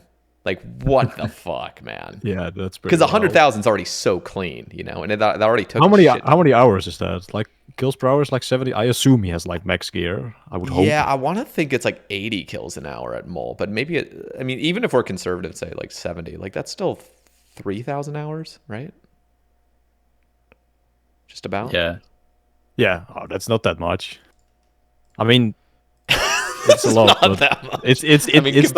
Compared to 200 mil all and stuff. Yeah, like 200 mil. Edgy getting used to be like 3k hours. No, Mole is definitely one to go on. I mean, I've killed 27,000 Sarachnis. That's about, for me, that's like 500 hours. I'm just killing one boss. I mean, that's like a good month of a skiller for like EHP. Exactly. It's nuts when you just compare it. Yeah. Yeah, what the fuck? Yeah. No, I Also, mean, seriously. that's like a really good month though. 500 month is like pretty rare though, but Yeah. And you also got to keep in mind, like, I mean, I'm not getting EHP with that. I think that's 500 like spider EHP. I don't think that's actually like my oh, okay. the amount of hours, and all the clue scrolls I do from it is just so much extra time doing it. Yeah. And running there back and forth. But yeah, like if there was a skiller, well, I like think of Jacobs. Like Jacobs is that account that did 123,000 Serb. And that has to be done on task. Yeah. That shit's he did 200 mil Slayer with all Serb tasks. Jesus Christ. That would be pretty great. I'm trying to think, because I think Hey Jace is one of the most balanced players. Like, I thought he was really just a skiller, but he's proven over the past several years, like, he's everything. Like, he loves collection logging, he loves PVM, he loves skilling. And I think over the next couple of years, he's probably going to end up being rank 1 collection log. We'll see. But probably. I'm not really following the collection log scene that closely, but I'll believe you. I mean, he's done like over 30,000 hard clues. Oh yeah, he's like rank 1 clue, so eventually he'll get the other slots that other people already have, is what you mean. I just think like first of all, he's got it made where he's a content creator, so he can play all day anyway and get paid for it, which is a really nice thing if you're super dedicated. He's already done 200 mil all, so he's already proven himself that he can grind hella hard, and he's like just slowly chipping away at every piece of content. Like, he's completed so much, and the thing is, he loves clues. Most collection loggers that are high up there despise clues. Like, they don't want to do them, and that's going to be the ultimate detriment for them, is like not wanting to do it. But hey, that is Hey Jace's favorite piece of content is clue scrolls. So fucking insane. He's going to be rank 1 eventually if he just keeps going at his pace. And he plays every single day, like hardcore, and he loves it. So, well, I think Jace never. Well, he did some good weeks when he was skilling, but he never really played like an insane amount. He was just super consistent, like from the start. Like, he always just played like a 70 or something. Yep. He never went like Cap King, 100. Better at the game. Yeah, doing actually efficient methods. Yeah. Yeah, at least semi. Yeah. Yeah. No, he's very consistent. That's all it takes, though. And he's got such a good, like, I think he's got a great life balance. Who knows? Like, I don't know him personally, but yeah, I have no idea. Isn't he kind of already rank 1 like collection log EHP, if that were a thing? Not quite. Marnie really? is. Marnie's gotten. Marnie's rank 1 because he just spoons every fucking good piece of third age. Okay, yeah, that's how it's gonna be though. That's the game you play when you're a clogger. Yeah, Jace could go very unlucky and just never get rank 1. Yeah, you could legit just waste like 10,000 hours easily compared to someone who's lucky with something like that. Yeah, no, it's that, disgusting. man. Thing is, I personally don't think anybody will complete the collection log. I just think somebody will maintain a solid rank 1 for a long ass time. Yeah, probably. Yeah, it's and not it like will probably be Jace, yeah. Yeah. Okay, it's not like a realistic goal unless they add some real like clue Fortnite updates. Yeah. All right. Rick Doe asks, what are some of your favorite OSRS memes you've seen on Twitter? Oh, I was really happy that this that Rico asked this.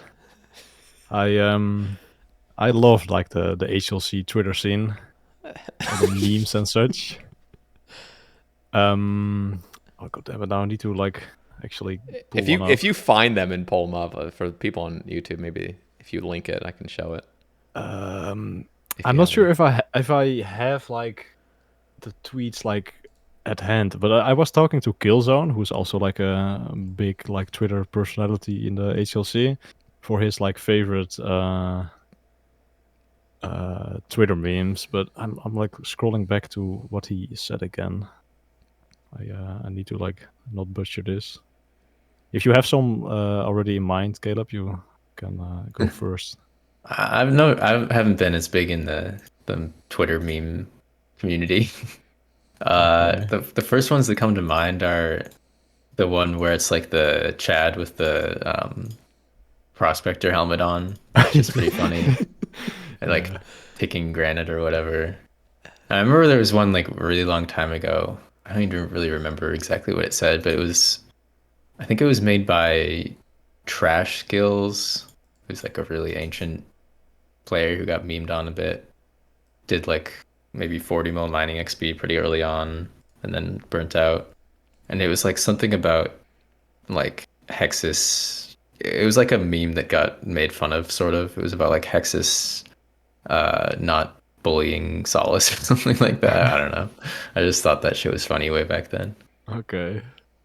I found some like, it's not really a meme, but it's just like a very funny moment, at least for myself, that I actually caused myself. I'll link 2 pictures that you can put, and I'll give some context as well. Like, where's the? Oh no, where's the other one? I found it. I used to be a Hexis general. Mm-hmm. And I had access to the Twitter because I could also do that. But I Dude, I also didn't even used. know that. I also wait, really? Yeah, I I used to be think, like I was like for a couple months I was like Hexis Jam, but you were not playing yeah, it must anymore, have I been think. when I But was like yeah, deeply not playing. yeah, but I had access to the Twitter, but then I stepped down because I don't know, Hexis was kind of cringe and some things happened, and Randy cheated in his own competition in fantasy, which was also a very funny Twitter moment. But I still had access to the Twitter even after I was like stepped down because like via TweetDeck I could still like use the Twitter. So I just started retweeting just random like cursed images or like posts or memes with the Hexes Twitter. And that shit was just like too funny, and Randy was just having a mental breakdown because he could not find out like why his Twitter was just tweeting random like pictures. So what is the plate of ice cubes mean? What is the significance? I mean that's just like a random tweet Dan S ever like or made, just like him eating ice cubes with like a and I just retweeted that shit on the Hexes Twitter, and Randy just freaked out. And Killzone was like also talking to Randy, but he was in on the whole thing, and he was like, Dan S eating ice cubes, and Randy was like, find out who did it. And I tweeted more bullshit, but and eventually I told him because Randy was just like panicking too hard. He was like running PC checks or virus scans and like changing the password, but I could still like Holy enter shit. like from the tweet deck. Oh man, but probably not many people have actually seen this happen because Randy deleted the tweets like right away. But Oh shit. definitely one of my favorite moments, like in the whole like time I've been in this community. That is funny. That's funny that you were both in Hexes. I didn't realize you were Max.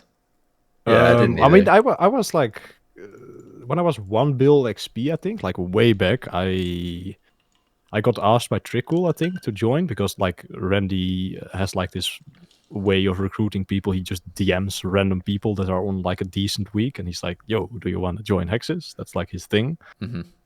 And I was like, "Yeah, sure, why not?" Hexis was like kind of all right still. Omnia was already like higher up, but I don't know, I didn't really care, and I got asked to join Hexis, so I joined. And eventually like everybody left Hexis and I was still in there just minding my own business, and then Randy asked if I wanted to become a leader, and I was like, sure, let's try it out. And it was okay. I did a couple podcasts, and eventually I just didn't like how the clan was just kind of full of, well, not the brightest people, and I just kind of just stepped down overnight without Randy kind of knowing.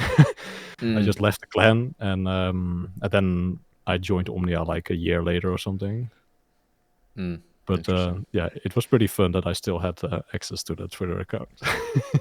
I was actually recruited to Hexes back in, I think it was like 2019 or something. I was like, how am I getting recruited? Like, I'm just a fucking Ironman that's like PVMing and stuff. Yeah, but like if you're clanless on Temple or CML, whatever it was, then and you're on like higher than a 20 or 30 each per week, Randy is gonna be like, oh, he's free, and then sends like the little minions like to you to DM you, and then no flame to Randy. I love Randy, Yeah, but yeah. his way of recruiting is not the best. I Yeah. think. He's always looking for like a long-term investment. Like he'll invite any player that shows any promise in hopes that like a couple years down the line they'll be high ranked. Yeah, Hexis is currently like on top of the skilling clans because everybody in Omnia and Solus has finished. So Randy's strategy has worked out. Yeah, Randy's a very like long-term mindset type of person. For sure. He brought back the Hexis podcast because of sailing. We'll see. I mean, I love Randy to death. I think he's funny as hell too. I've had him on the cast several times. Yeah, that podcast was really good with you and Randy. Yeah, no, they're always fun. Like he's just funny. Like there's something like he just provides so much goddamn energy. Like his voice or something. There's something about him. It's just energy filled. But I do miss the days where, you know, like nobody had completed 200 mil all yet. We had competing clans. Hexis was on top. You know, the Hexis. I mean, listening back to, and I talk about this quite a bit in the skilling casts, but like listening back to those old Hexis podcasts are fucking awesome. Yeah, they're so great. So good. Fucking trance music on them always. Yeah. so good, man. Like it's just like it throws me back because I started listening to them in late 2015 and they'd already been going for a while. Yeah. And like I wasn't like hella consistent on listening to them at all, but whenever I did listen to them, I just was like, holy shit, like this is an entirely different set of players that take this game hella seriously. And this is back when I was like a total noob, you know?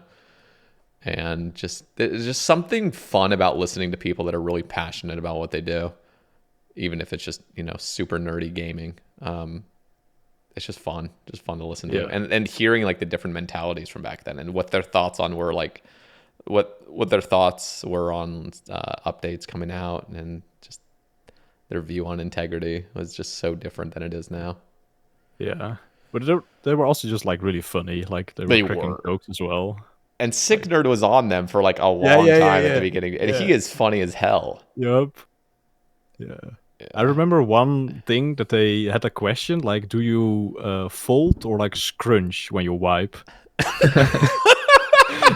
And everybody said like fold, I think, but I'm not sure who it was, but one person said like scrunch or whatever, and Signard fucking freaked out like, what? How could you do that? That's like so inconsistent, he said. I remember his words, like that's so inconsistent, like you could get a little spot that you miss and then you have shit on your finger or something. That shit was fucking hilarious, man. They literally had no filter. It's fucking funny.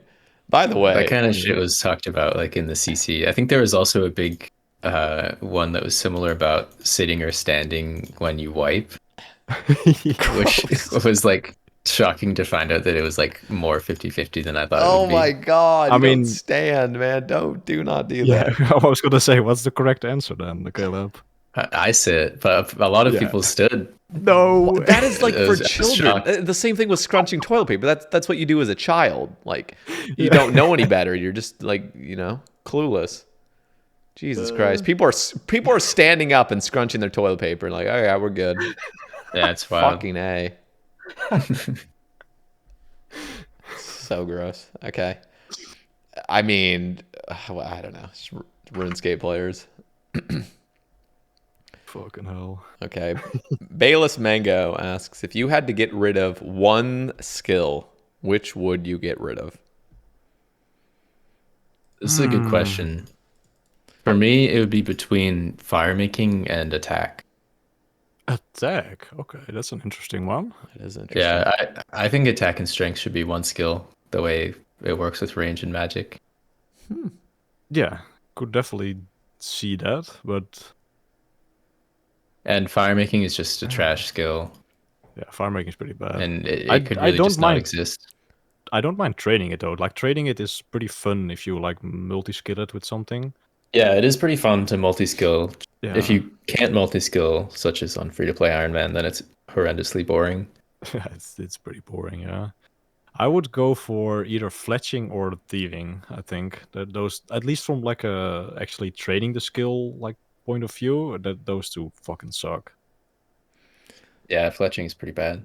Yeah, and but, thieving, well, thieving it has some great methods, but most of I don't really enjoy plunder. I don't know, probably one of the only players that is like HLC that doesn't enjoy plunder. And pickpocketing, we already talked about it, is just fucking awful. Yeah. I think plunder is like alright. I think it's better than some of the skilling mini games they've added. Yeah, for sure, but I personally do not like plunder, Yeah, so I don't think just it's fucking amazing. scrap thieving. Yeah. So I don't think this But- is actually going to be my answer, but I think the thought of it is actually quite interesting, is getting rid of construction. Like that would completely change how we play the game. Yeah, not necessarily from a point of like training the skill, but like the whole wider game impact for that skill. Yeah, Is a good one, yeah. Construction is just like a million little perks. it really is. Yeah. It's just, yeah, it's completely changed the game, how we do everything. So, like, imagine you didn't have a home base where you just like go to your fucking home every single time you need to restore stuff. I know you don't do it in free to play, but like, it's just Yeah, it's just Ferox Enclave and free to play. yeah. Here it's just, I mean, this is the hub, and it's a private instance you go to for your hub. It's strange, but yeah. I mean, that's my actual answer is probably something like thieving or fire making, but I think fletching could have been put into crafting. Somebody had mentioned that a couple casts ago, I think. crafting is already kind of full though. Yeah, what I would do if I started over with the game is crafting could be like at least 4 different skills. Yeah. It's so many different separate things. Like fucking like the jewelry and the armor could be like different skills already. Yeah, like leatherworking, jewelry making, glass blowing, pottery. Those are all like very distinct trades. That's true. Yeah, no, that's a good point. Interesting. It would be so crazy to sit down with some total brainiacs and super dedicated players and like completely rebalance what RuneScape is, like from the ground up. Just see what it becomes. It'd be crazy. That would definitely be a project for sure. Need Gentle Tractor and Screed Munch as well. 2 great minds. For the game. Yeah, for real. And you need like GE challenge and some like crazy brain people that know how to like really balance the combat stuff as well. Yeah. Okay, let's see.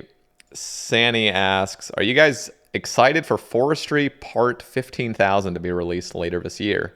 On a more serious note, why do you guys think something that was pitched as a social tweak to woodcutting has taken over 6 months and multiple reworks to implement?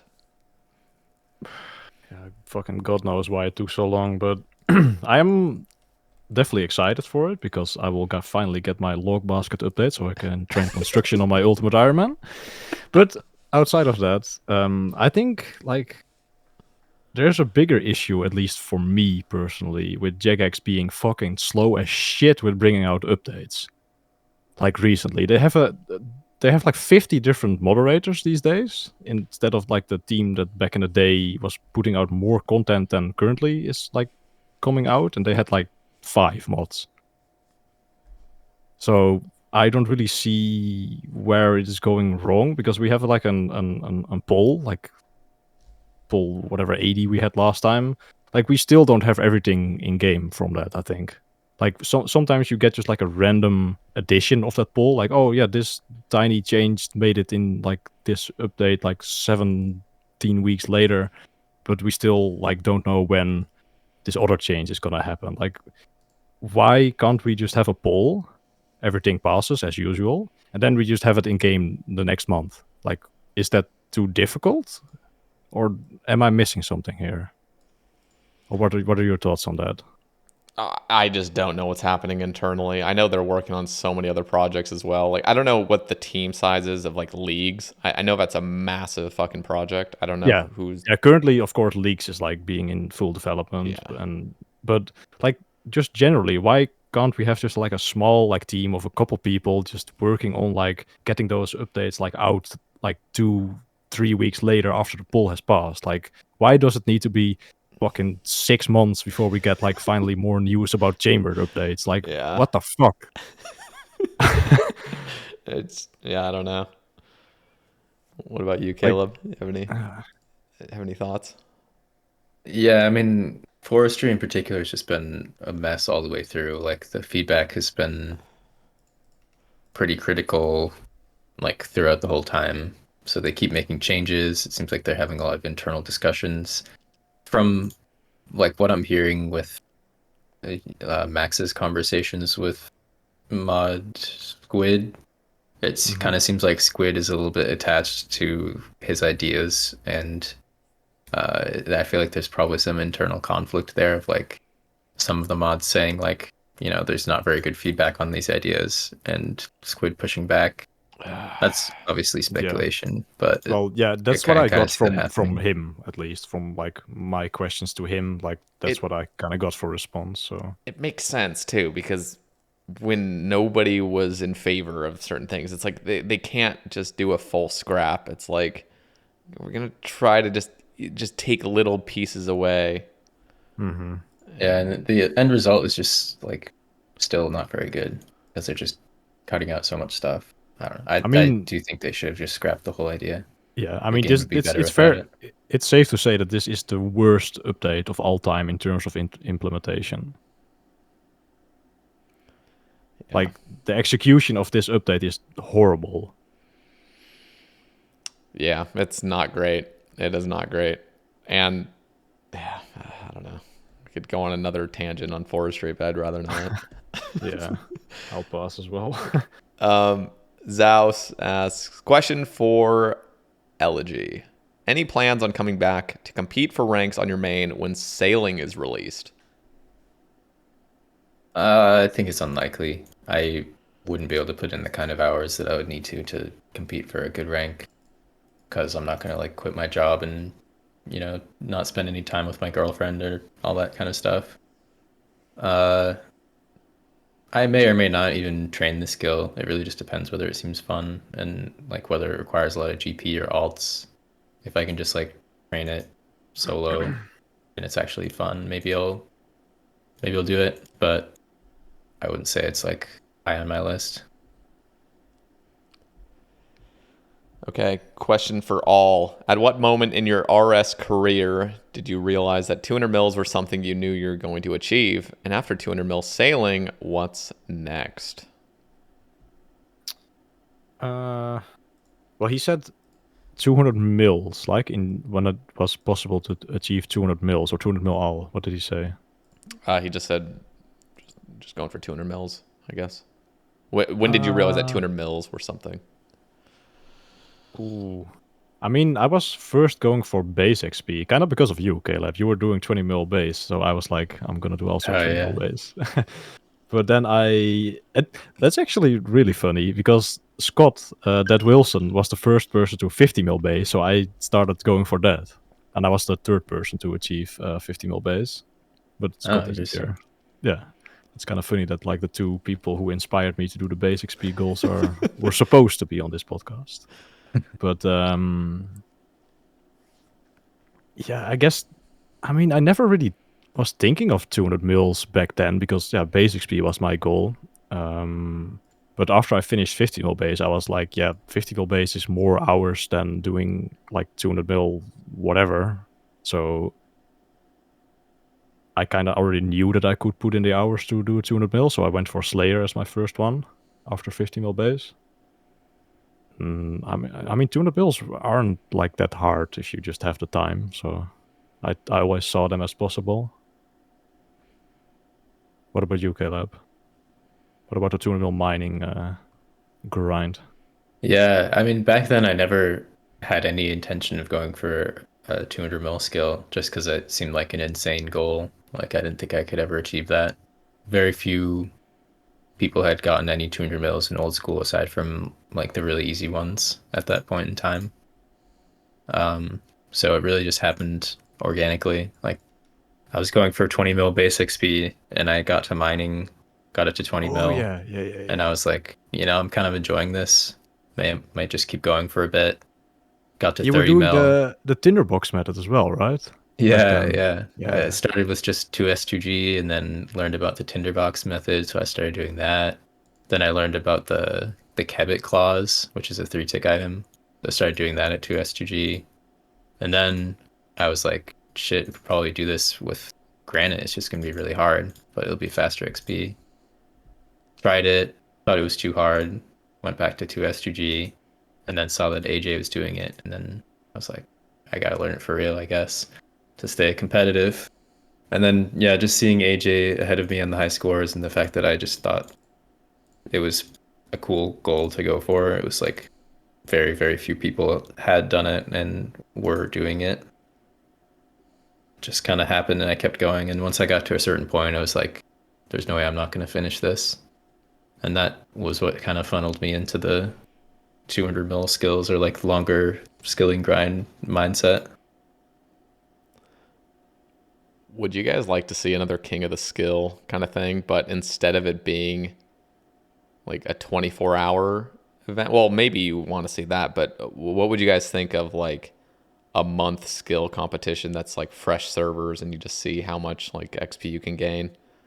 So it'd be like, it would almost be like a leagues, but not with like the crazy rates. Exactly. It would just be like normal. Yeah.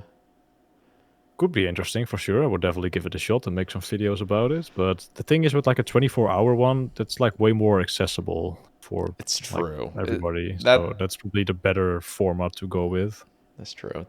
I guess my concern with the 24-hour, I think that is probably the way to go, to be honest, because like you said, accessibility. And it's not just like, you know, quit your job for a month and just sweat as hard as you possibly can. But there are so many skills that are just like log out abuse, which you're probably used to at this point.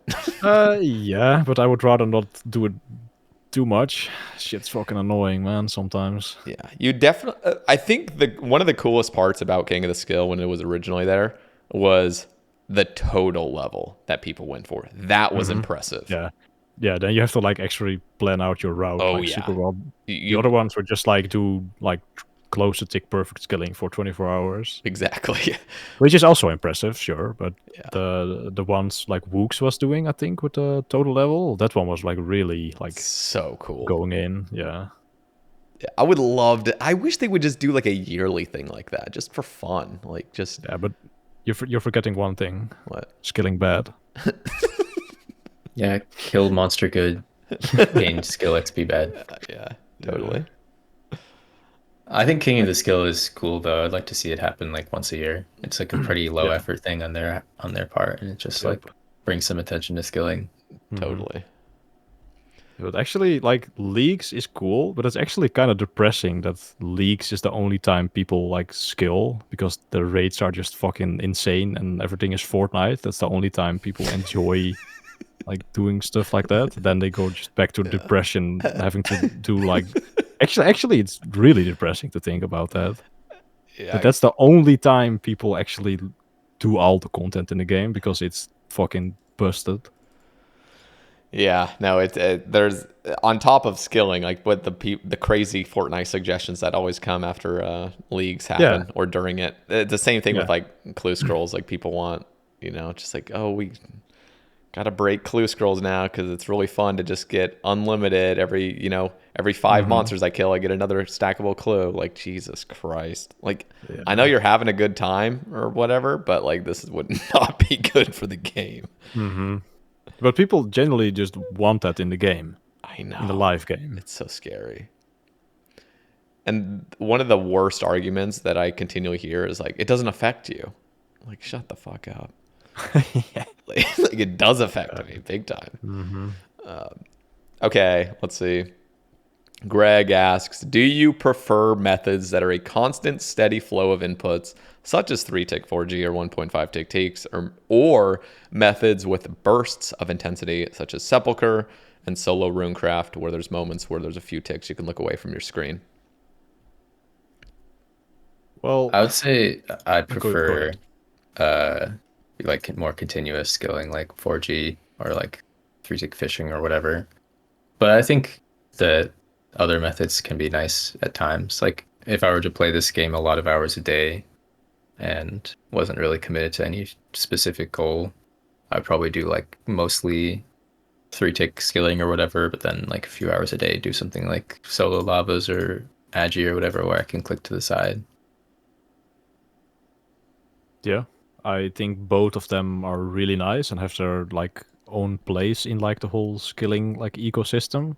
Because like skilling isn't, at least for me, skilling isn't doing a single skill. It's like the whole like package of all the skills that you have to like level up to work towards like a goal like 200 mil all. That's what it makes it so fun for me, that you have to like make money during like the agilities, and that you spend the money for like the buyables, and that you do the like the gatherer methods with maybe some slow like money making alt on the side. Like all those, that whole aspect of like skilling is like what makes it so good for me. So I couldn't really choose between like those two that he just mentioned, but my favorite skill is, or my favorite method is 1.5D woodcutting. So if I had to choose, I would choose also for like the continuous skills. Really, you like 1.5 tick woodcutting Yeah, over 1.5. Yeah, that's my favorite method. over like Sepulchre? Sepulchre is not even in my top 5 because I Wow. actually, this might be a hot take here. I'd love to hear it. Yeah. I don't think Sepulchre. Oh, Sepulchre is great, but I don't think getting like punished for mistakes in skilling is a good thing. I personally do not like that.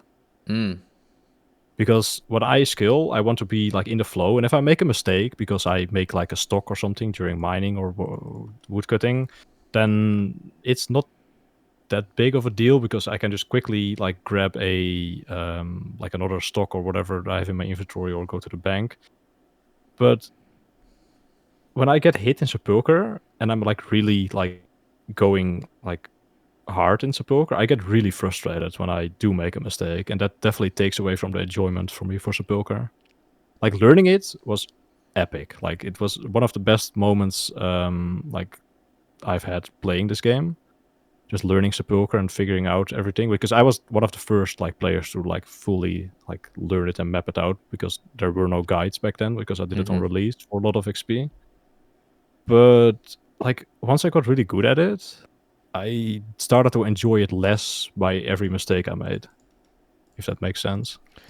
So let me just ask, is it a fundamental problem with Sepulchre, as in, like, for me personally, I don't like that you could be underneath a yellow and then instantly get sent back without your... That is annoying, but just like, even if it's my fault I make a mistake, I still like, it takes away from the enjoyment that you get sent all the way back, and your rates like drop a little bit, I guess. But that's so... But, yeah. I mean, but you can... I mean... Like it's the same. You're saying even if it's completely your fault, like you're just that's a bad thing, because like wouldn't that be the same thing with 3-tick 4G? Like you just make a mistake and you lose XP. Yeah, but you don't really lose that much of the flow necessarily. Maybe I should reword it a little bit. That I like with 3-tick 4G, you can easily, like, if you go out of cycle, you can easily get back, and you should just like keep going. But with agility, you get like hit, and you're like, oh man, god damn it, I made a mistake, and then I don't know, that just like adds up, like if you make multiple mistakes over an hour or something, and I don't know, it takes away from the flow of the method for me. See, that is what I enjoy most about skilling, like the flow aspect. That is, I agree with you on some of those points. Like I know some people... I mean, it's I'm not saying like it is bad game design, absolutely not, but I personally don't have Sepulchre in my top 5 I see. So you would prefer just a method that's very, very low stakes, and you get to continue that. I see. Okay, that's fair. Personally, I would like to see... Well, first of all, I'm not going to go into it, but there's certain things about Sepulchre that I wish were changed. Just little minor annoyances that could be... Instances, maybe? That would be nice. I would even like party mode. I've been asking for a goddamn friends mode forever. It would be not the efficient way to do it. What? Yeah, in Sepulchre. Like, this is mainly for like selfishness. It's like for like streaming content. It's for just like not even just streaming content, but like also just enjoyment for the minigame itself. Is if you could run an instance party mode similar to Next instance, where you're just all in the same friends chat. You enter it and you have like, I don't know, like maybe a 5 or 10-second window to enter, and then it gives you Oh, it gives you all the exact same path, and then you race each other to the end. okay. Yeah, that would be fun. But the thing is, like, if one person gets one tick ahead and then like he enters the Exactly. next floor and then it pre-starts and then the other person can't make the skip, then you Yeah. automatically Now kind of just won. But yeah, that's what it is. it But would but what you would maybe yeah, go. enable PvP. Enable PvP as well, so you can just like ice Bolting each barrage. other. Yeah, or just freeze each other just in the flames. Now, I think what would be the best part about party mode would be, well, first of all, one of my gripes with Sepulchre is how piss easy it is at the beginning, and it only gets really fun at like floor 4 and floor 5. Well, floor four isn't fun, but yeah. Floor 4 is kind of a pain in the ass. You're right. Yeah. But floor 5, like I wish they could come out, and they probably will in the future. I wish they could come out with more things like Sepulchre for agility, just other courses, even potentially courses that are GP focused rather than XP focused. So you can come out with something extremely difficult that no skiller that's efficiency based is going to have a problem with, because it's not about XP. You'd get marginal XP, like maybe 50k XP an hour tops, but the GP would be like 5 mil an hour or something crazy, but it's extremely intense the whole way through, but it's fair. So when you learn it, it now becomes a money maker. And I think that kind of system would be so fun with party mode of just like competing. I think thieving could also be made into that, like a Pyramid Plunder 2, but with like a Sepulchre mix, but you also loot like urns more quickly without the fucking cringe challenges that you have to do in Sepulchre to get to the chest. I've been wanting that so bad. Something like just a new Sepulchre that's thieving based. In Manifos, maybe. Yeah, that'd be cool. It would make sense for thieving to be like a highly profitable skill, given what it is. Yeah. Technically, thieving is in the most profitable skills per hour. When you look at the wiki, at least. I mean, thieving elves and thieving vyres are...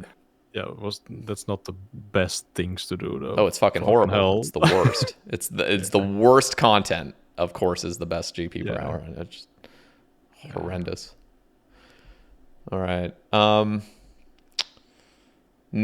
or Runecraft says, excited for this. Question for all. Thoughts on Ironman game mode versus mains now?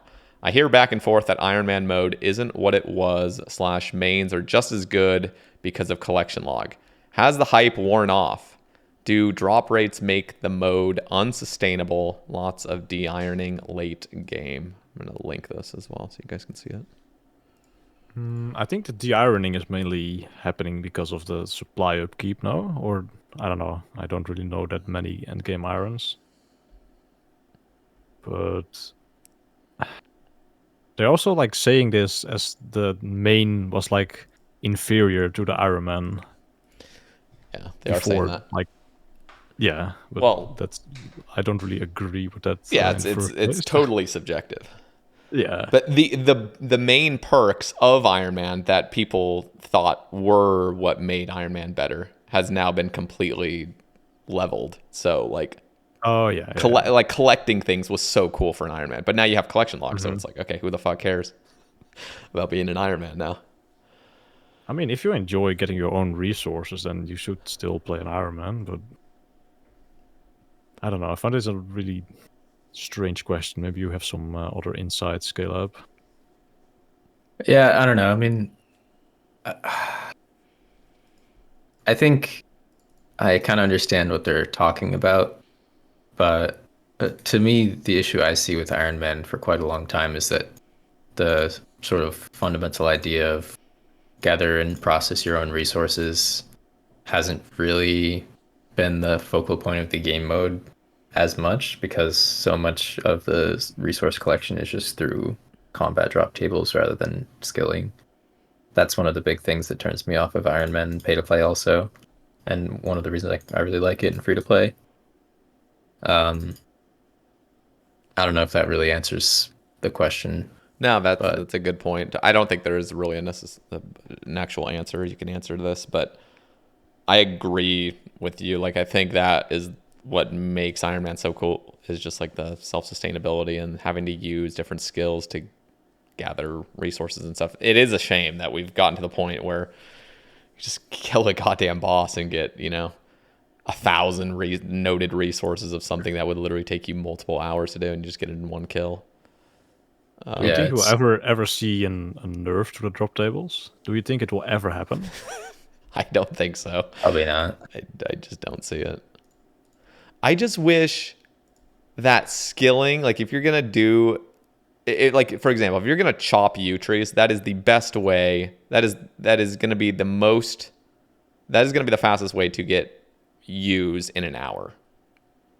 Like, but it's just not the case. Like you could kill mole and get more yews per hour. Like the thing is, mole always drop that, and you could always kill mole. So I wouldn't say that's the best example for this. Well, one. the example like is just the herbs and the gold ore, whatever fucking muspa shits out and raids, and that's like the main culprit. I feel like the U-logs is like no, it's not a big deal. It's just bringing up the example that like if you're going to the source, that should always be the most you should get. And gold ore, like that's exactly why like those gold horseshoes should become a thing, because then you're actually mining for a purpose and you're getting great resources per hour. And but I still think nerf would help like promoting those skilling methods even more. Totally. I'm fully on board with that. Because if you don't nerf the tables, then the skilling things need to be fucking absurd to be even worth it. No, you're totally right. That's what we saw with the Runecraft update. Like, the reason they had to make the outfit and pouch so OP is because it had to compete with other ways of getting runes, which is monster drops and shops. And then runes crash to like elk value pretty much. Yeah.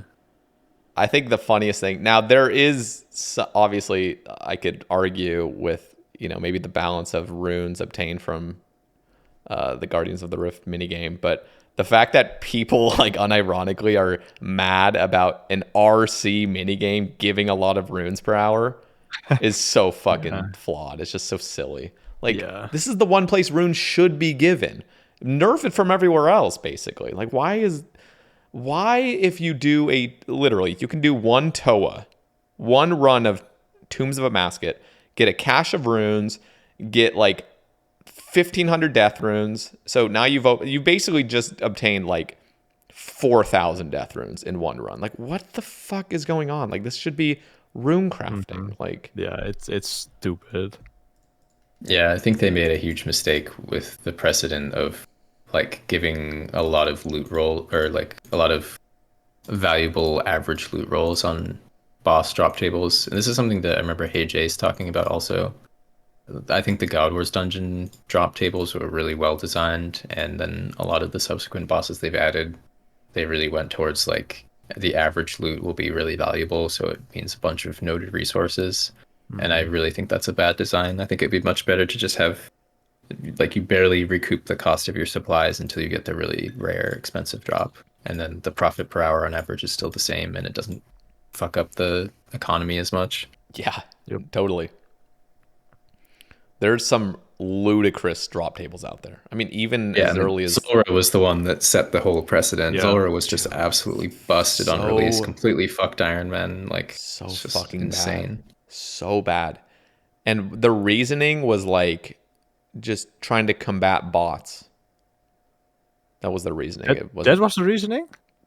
Kind of, but at the same time, they probably just realized.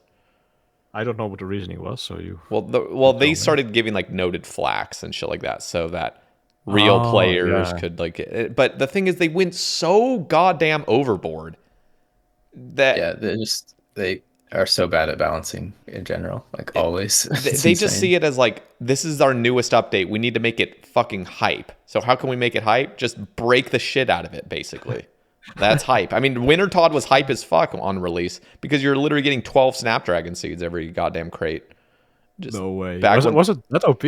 Dude, I started doing Wintertodt on the very hour of release. And I remember like one of the crates I think I only got like 500 points that round. I got 8 Snapdragon seeds. This is back when they were like 70k each. Holy. And for the next month, it was broken. I mean, just straight up broken for 30 straight days. And everybody was flooding Wintertodt.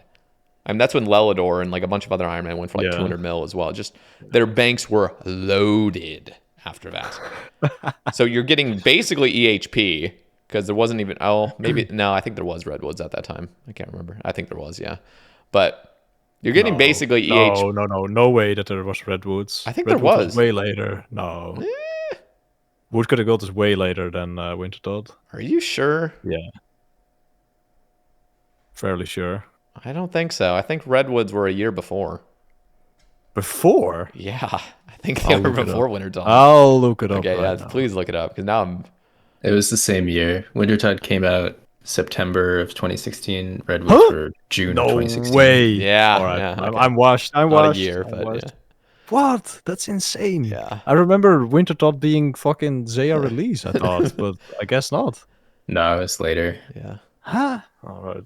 Time is not real. Yeah, no, that all feels like so cloudy. All those updates kind of came all at once, but Yeah. yeah, Wintertodt was so fucking busted, and they just love doing that. They love coming up with like the newest piece of content and overhyping the hell out of it by just breaking drop tables. Same thing with Vorkath. I mean, even Hydra. Fuck Hydra, first of all, but like that drop table is still so busted. You were already coming out with, at the time, the Lance was so incredibly powerful. They've nerfed the Lance, by the way, since they came out with that. It was 25%, now it's 20. Or maybe it was 20, now it's 15, something like that. But like that drop table alone was just shitting out resource. Like, why are you doing this? You're already coming out with two best in slot things. Yep. Yeah, and the lens was also like super expensive, like on its own, the Hydra Fang or whatever it's called. Yeah. Claw, whatever. But is the drop table ever changed from Hydra, or was it just like the same as it's now on release? I think they've made a couple changes just to like the bones and stuff, maybe. But yeah, but like the thing is, the difference between the God Wars dungeon tables is that they only drop like 6 different items. Like you have like one Snapdragon Seed, a Rune Pickaxe, which is for Bandos, by the way. Like three super restores and like coins or whatever it's dropping. But like if you look up Muspa or Hydra, they drop like 30 different items, all noted and stackable and alkables and whatever, and double drops. Like, yeah, what the fuck? Free-to-play example is Ogresses, which drop like every single item. Yeah. They drop every single type of rune. They drop food. They drop 3 different types of arrows. They drop Limport roots. They drop coins. They drop and they think it's a successful update because everyone's doing them. Like, no shit, everyone's killing them. Like, you just busted the tables. That's a successful update to them because they see the raw numbers of people interacting with the content. And they're like, damn, we nailed this one, boys. High fives all around. Yeah. Like the other free-to-play giants will drop like 2 elemental runes, but not all 4. And then maybe like laws and gnats or something. But Ogres is just everything. So irritating. They almost like got the perfect like new item update with the rod runes. You probably remember that, Sader, with that they added it to you said this in like one of your videos or something, that they like shouldn't have made the rod runes come from Forkat and Rune Dragons and Eddy Dragons. If they only were obtainable from the altar, that would have been like really good, but nope, has to go on the drop table. I know. Like, stop doing that. And now, of course, you can craft them through the Scar fucking essence. Like, what is wrong with you guys? Yeah, I was really surprised to see rod runes on there because, like, yeah, this is for Shopscape, but currently I cannot buy a rod rune, but now I can. Dude, I'm not even going to talk about Scar Essence Mine, but it actually pisses me off to no end. Like, it's just such private server content. Yep. Yeah, it's really bad. God damn it. It's so it irritates me because people think it's like a really great successful update that's come out. It just pisses me off so much. Oh my god. Okay. Moving on. Thoughts on Jagex releasing updates in multiple parts? Forestry and the upcoming Varlamore feels lazy to me. I'd rather wait a couple extra months for the entire update all at once. Parted out content is so stupid, in my opinion. I don't know if I agree with that, but go for it. I think Caleb had I think you had a nice point somewhere on Twitter that you said you wanted to see like fewer updates, but then like a big update like a couple times a year. I'm pretty sure that was you, right? That tweeted that. Yeah, I think so. Yeah, this isn't really the tradition with RuneScape, but in my opinion, like the weekly update cycle just puts a lot of stress on the team to continually push out more and more and more content when like I think it would really be better if they just gave themselves more time to focus on the quality of the content and only release it when it's ready. And I agree with this person, like I don't see why Forestry has to come out in multiple parts. They should just wait until it's ready and also give us a fucking beta, please. Or just scrap Holy. it. Yeah. I mean, with Farlamore, I can definitely see it because that's fucking massive. Yeah. So that's completely fine to do it in multiple parts. But yeah, Forestry, Not big mistake massive. to not massive and like shit. But we already talked about that 7 times. So Yeah.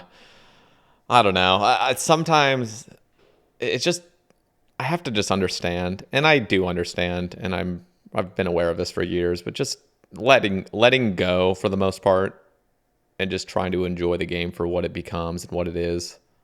For the most part, I trust the team on certain things, but it really bothers me when we just come out with stupid shit like Scar Essence Mine. It's just I mean, they just need to stop listening to fucking everybody and just make the game they want to make instead of just catering to fucking well, crybabies. that's kind of okay, but they also don't understand. I don't. Yeah. In an ideal world, they would do that and make good content. But yeah, we sometimes still have to correct them, and that is good that we can do that. But they That's true. also like swing the other way like too much that they like just fucking listen to people who don't really know what's good for the game. It sounds very elitist, but you probably understand what I'm saying No, here. I do. I think the biggest thing, like I've said this a couple times in the past month or so, is just I think we need to come together as a community and as a team and like actually write out like a vision of like what this game is. Like what are the core strengths? What's the identity of this game? What do we need to I mean, maintain in I updates? tried to do that with my video, and I had a couple mods say that they really like saw what I was trying to like say in the video with like what is RuneScape all about? Like what's the beauty of this game? What we like why do we play this so much? And that is not like to be thrown away for idlescape, I hope. Yeah. It's tough. We just gotta as long as we have like a vision, like a quote or something. I don't know. I know it sounds corny. But It definitely feels like we are like nobody's on the same page. Like I know like, everyone has a different. casual community is on a different page. Like we as like higher level HLC are on a completely different page from them, and then the team is just like in between ish Yeah, there's and torn. just yeah, it's not great. We'll see. Yeah, it ends up creating a lot of animosity also. Totally. Yeah, we'll see what the future holds. This is something that was already addressed earlier, but H spins. I don't know how to pronounce the actual name he put on Twitter. For all, why does 20k hour AFK methods in parentheses clicking 2 to 3 times a minute devalue 99s? That's not devaluing 99s. That's great content to have 20k an hour methods that are that. The thing was idle methods. That was the word that was said. But now, Yeah, 2 to 3 times per minute is whatever. This It's is 6 hour AFK. It's so annoying because like we're against what was originally proposed, but then everyone like kind of like makes the point less of what it was originally spelled out as Yeah, like 20K. everybody thinks it's like the XP per hour that we have a problem with. That we like want everything to be like 1k XP per hour or something if it's like really AFK. But it's the insane like AFK time that's the problem here with like Stars and Duke. That's the problem. But yeah, that's why like that 5-minute logout timer was really great. We had that for so long. It was like it wasn't like there was obviously some annoyances with it. It was mainly annoying because you had to type in your password every single time you want to log in. Now with Jagex accounts, you don't have to. Yeah, 1 click and you're in. Yeah. Well, 2 technically, which you have to click to play, click here to play thing. But yeah. No, I don't think you need to do that. You just click play now. Yeah, but like you click the first thing, Oh and then you yeah. have to like Oh, you're click right. You're right. the second thing. The You little can also sub press it. menu. You can also press escape for that one, by the way, if you did it now. Oh shit. I learned that with Logout Slayer, unfortunately. Yeah. So no, you're right though. Like that 5-minute timer prevented just fully away from the computer, cooking dinner for 20 minutes, gaining XP the entire time. But who knows? I mean, I'm not like I'm okay having a discussion with like how people want the game because I do understand a lot of players are getting older. A lot of players still want to enjoy the game, but because of the vast majority of people kind of entering their 30s now and having like it's so many other obligations, they're not just in school anymore. Like I can understand and I can appreciate that people want the game to slightly evolve, and I'm willing to have a discussion about that, but I want to hear honest points and not just straw man arguments and just bullshit and selfish takes. Yeah. So anyway, I guess we'll kind of wrap things up here. I appreciate both of you guys coming on today. This was a nice like 4-hour discussion. 4 hours, Yeah, really? pushing 4 hours. Fucking hell, dude. I know that flew. It feels like 2.5 or something for me, man. I know. It was really fun. Yeah, I've gained lots of range XP. Hell yeah. I gained about 300k. No, I gained more than that. How much did I gain? 400k crafting XP, something like that. Nice. I didn't even log in on any account. Savage. Yeah, I mean, like speedrun account can't really It's play true, that you can't during this, and I would rather just focus on my speaking instead of just clicking something. Legend. Like it's definitely like sometimes difficult for me, especially when streaming, to like have like good English and also be very try hard at the game. That definitely isn't easy for me always to speak like in not my my normal language. Mm-hmm. Yeah, that makes sense. Okay, well, I guess we'll wrap things up with asking you guys both for 3 shout outs. Anybody in the community that you think is deserving of some love? I mean, shout out Dad Wilson. Yeah. Unfortunate that we missed him. Hope Yeah. he feels better.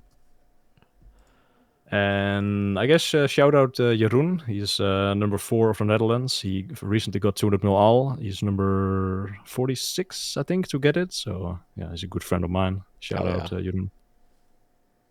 Huge GZ to him. You got one more, Caleb? Trying to think.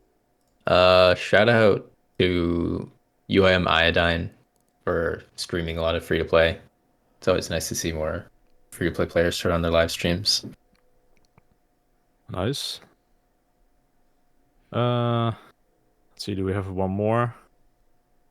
I guess shout out to Zunkra as well. He's gonna get 200 mil all pretty soon as well. Just needs wood cutting, I think. Wood cutting and fire making to do. He's probably gonna be done in like a couple weeks. So yeah, my 200 mil boys. Cool. And do you have one more? Autumn Elegy? Yeah, I'll give a shout out to Bardo, aka Jan Ahonen. Probably mispronouncing that. That's his RuneScape name. He's ranked 3 free to play reg. It's funny, dude. He recently made a like longer form, like kind of podcast style conversation with another high ranked free to play player that I thought was pretty funny and entertaining. So I always like to see content like that. Awesome. All right, nice. I'm going to give a shout out to you both for being, for, I don't know, just taking a respectful stand against, you know, just things that you find maybe that are bad for the game's integrity and health. And so I appreciate that when I find things that are unhealthy, you know, I'm not like alone on Twitter and I'm not alone in my sentiments. Yeah. It's always nice when people speak up, because I'll be honest, sometimes it's hard to speak up against certain things because you just know it's unpopular and you know it's going to, you're going to get flamed. For sure. Yeah. Yep. But it's important to just have a take that you can stand behind and the reasons why. So I appreciate both of you just willing to come on, willing to discuss, even when we disagree with things, we can still like have a rational argument and rational conversation about it. So thank you guys. Yeah, thank you for having us on. Yeah. I would say like my take on that is I try to always keep disagreeing about the video game as like not a personal thing. Like I don't make personal attacks against people, and I don't think less of people as people, even if I don't agree with them on their takes on RuneScape. At the end of the day, it's just a game that we all care a lot about, and I think it's important to step back, before you start typing on your keyboard and flaming people on the internet over stuff like this. Sometimes it's hard to like keep back, but it's definitely good when you like take a step back. Yeah, totally. It's tough. It's tough sometimes, but that's what's really important, is just understanding it's just a game, and we all care about it. We want it to flourish in the upcoming years. So thank you guys once again. In the description down below, for those listening, I'm going to have both Autumn Elegy and Hebox's links down there, so you guys can follow them on their socials, Twitch, YouTube, and Twitter. And if you want to support the cast, you can now support it through YouTube membership and through Patreon, links in the description as well. Next week, we will not be having a cast because I'll be at TwitchCon. So if you guys are going to be at TwitchCon for whatever reason, you guys, if you want to meet up, I'll be at the event on Saturday for sure, and maybe Friday and Sunday next week. But you can message me on Discord. I'll have a Discord link down there, and you can message me if you want to meet up or something. And I don't know, I'll sign your chest or something. No, I'm not going to sign them. No, but sign your forehead. Yeah. No, but if you guys are going to be in Las Vegas that week, I'd love to meet up. So thank you guys for listening as always, and we'll catch you in the next one. Peace. See ya. Bye.